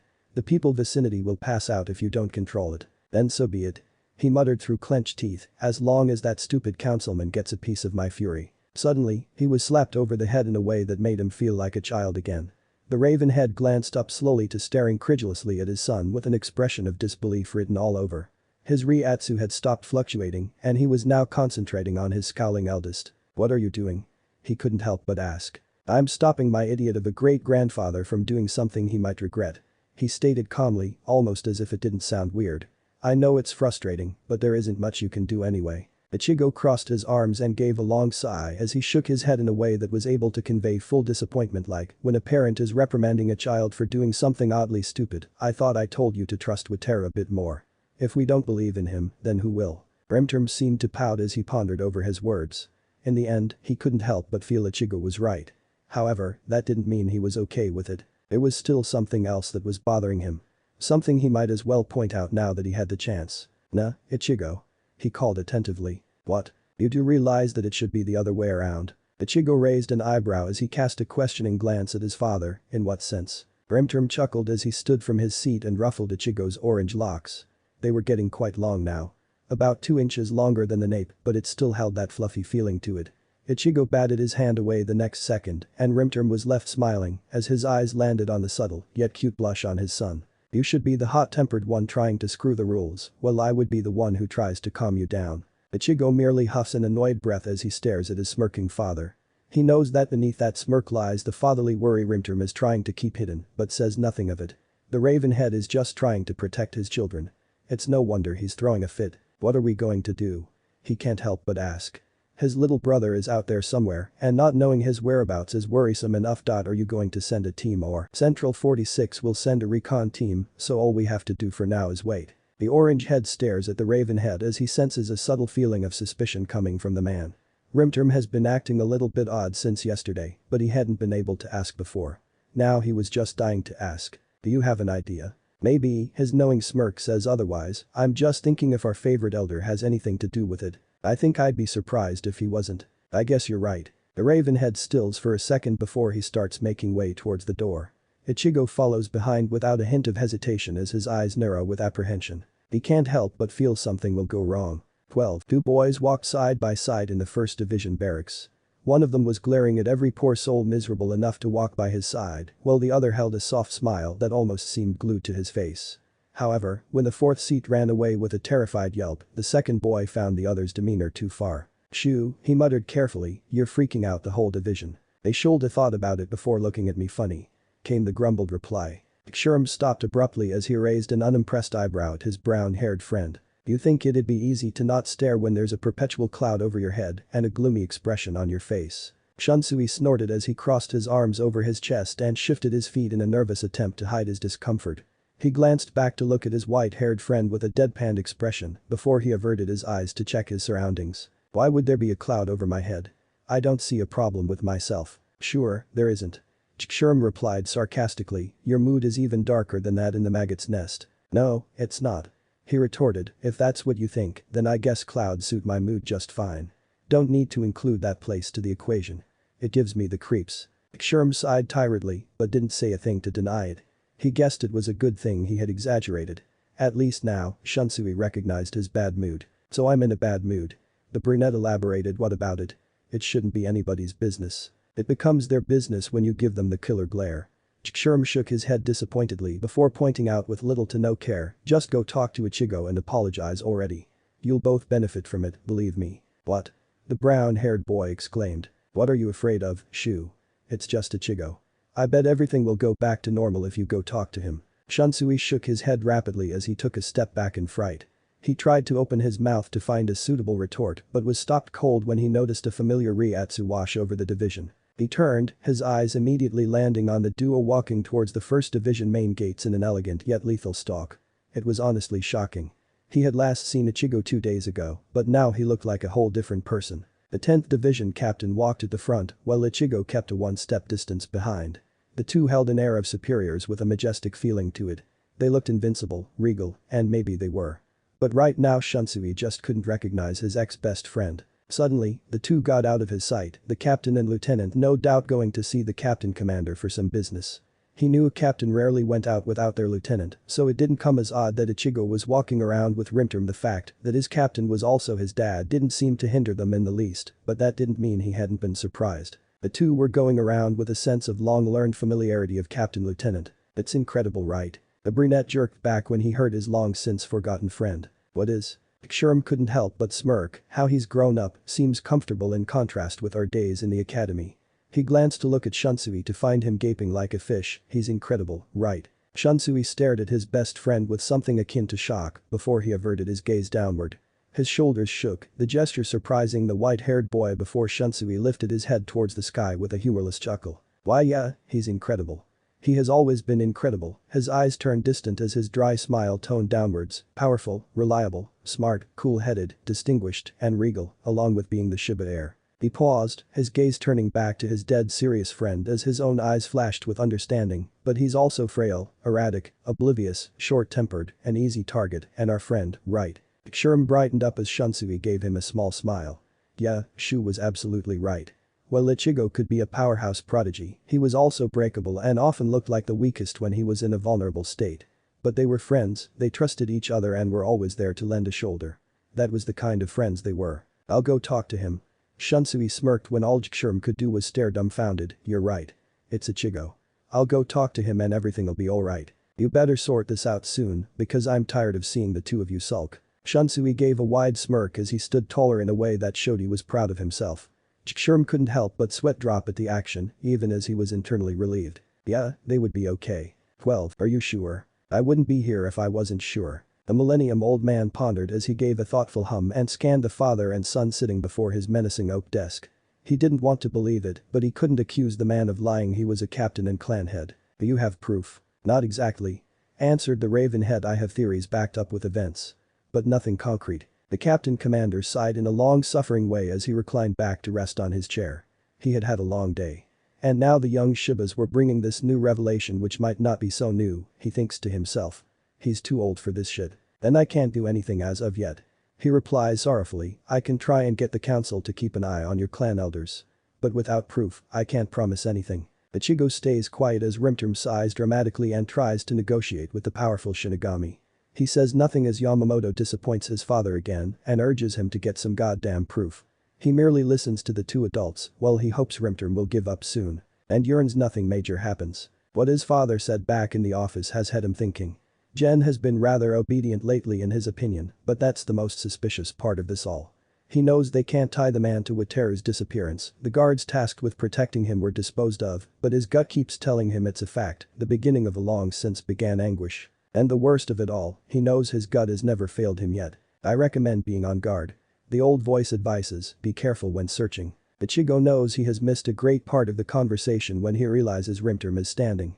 His big brown eyes blink up at his father as he tries to assess the man's next move. You're really going after him? He's pretty sure the question mark isn't needed. Of course I am. The council guards could be under Jen's control. I can't just leave it as it is. What about the division? Rimterm smirks in a fully knowing way as he gives a quick glance towards the old man. I know it's in good hands. Ichigo wants to say otherwise. He wants to blurt out a snarky remark to fluster the older man, but stays quiet. He has this feeling that there is something more to it than what the man lets on. The feeling of apprehension just multiplies. Does this fall under the category of something Haruka isn't supposed to know? You got that right. He shivered, the ire of the Shiba princess almost tangible in his thoughts. Let's just say I am on a mission under the captain commander's order, K. Whatever you say, captain. It's not me that'll get the beating when she finds out. Rimterm winces but doesn't say a thing as Ichigo stands as well. They bid the old man a quick farewell and thank you before leaving the first squad barracks with new resolution. At least the geezer was willing to do his part while Rimterm played hooky. Now, all that was left was to leave as undetected as possible. He glanced to look at the raven head to find the man earnest to leave. He sighed, the action well rehearsed as he tried to find the patience to deal with the man he called father. You should hurry up and go. When all Rimterm did was give him a questioning look, he couldn't help but sigh and pinch the bridge of his nose. Again, I'll be alright. Go ahead and leave before someone catches onto our plans. The raven head gives him a broad smile, even as Ichigo rolls his eyes in plain resignation. Though, here's a fond kind of renounce in Ichigo's movements. Something that makes it obvious he wouldn't have it any other way. He has had years of practice with dealing with people like that, so cheery and childish. He lost it a long time ago when he was 9 years old. All of a sudden, a warm hand ruffles his orange locks, causing him scowl and reach up to slap the hand away. However, the raven head crouches slightly to Ichigo's ear before muttering parting words, the quick whisper too deep for Ichigo to fully comprehend and too simple to accuse. But he's so sure there's a second meaning lying beneath, a whole ocean of emotions. He's too stunned to say a word, Rimterm's voice echoing in his head. Then I'll be going. The raven head blurts out after giving Ichigo one last ruffle. I'll entrust everything to you, Ichigo. The clan head smiles one last time as he gives a quick salute and disappears in a fit of shunpo. He leaves a stunned Shiba heir behind, the orange head rooted to the floor as the words keep on resounding in his head. What was that about? He thinks. Why does it sound so final? He can't help but wonder. Why are you saying goodbye? Let me know in the comments below if you guys want the next part. Also check out my other video that has been shown and left. Thank you for watching. If you enjoyed this video please like and share this video. And have a fantastic day. Bye.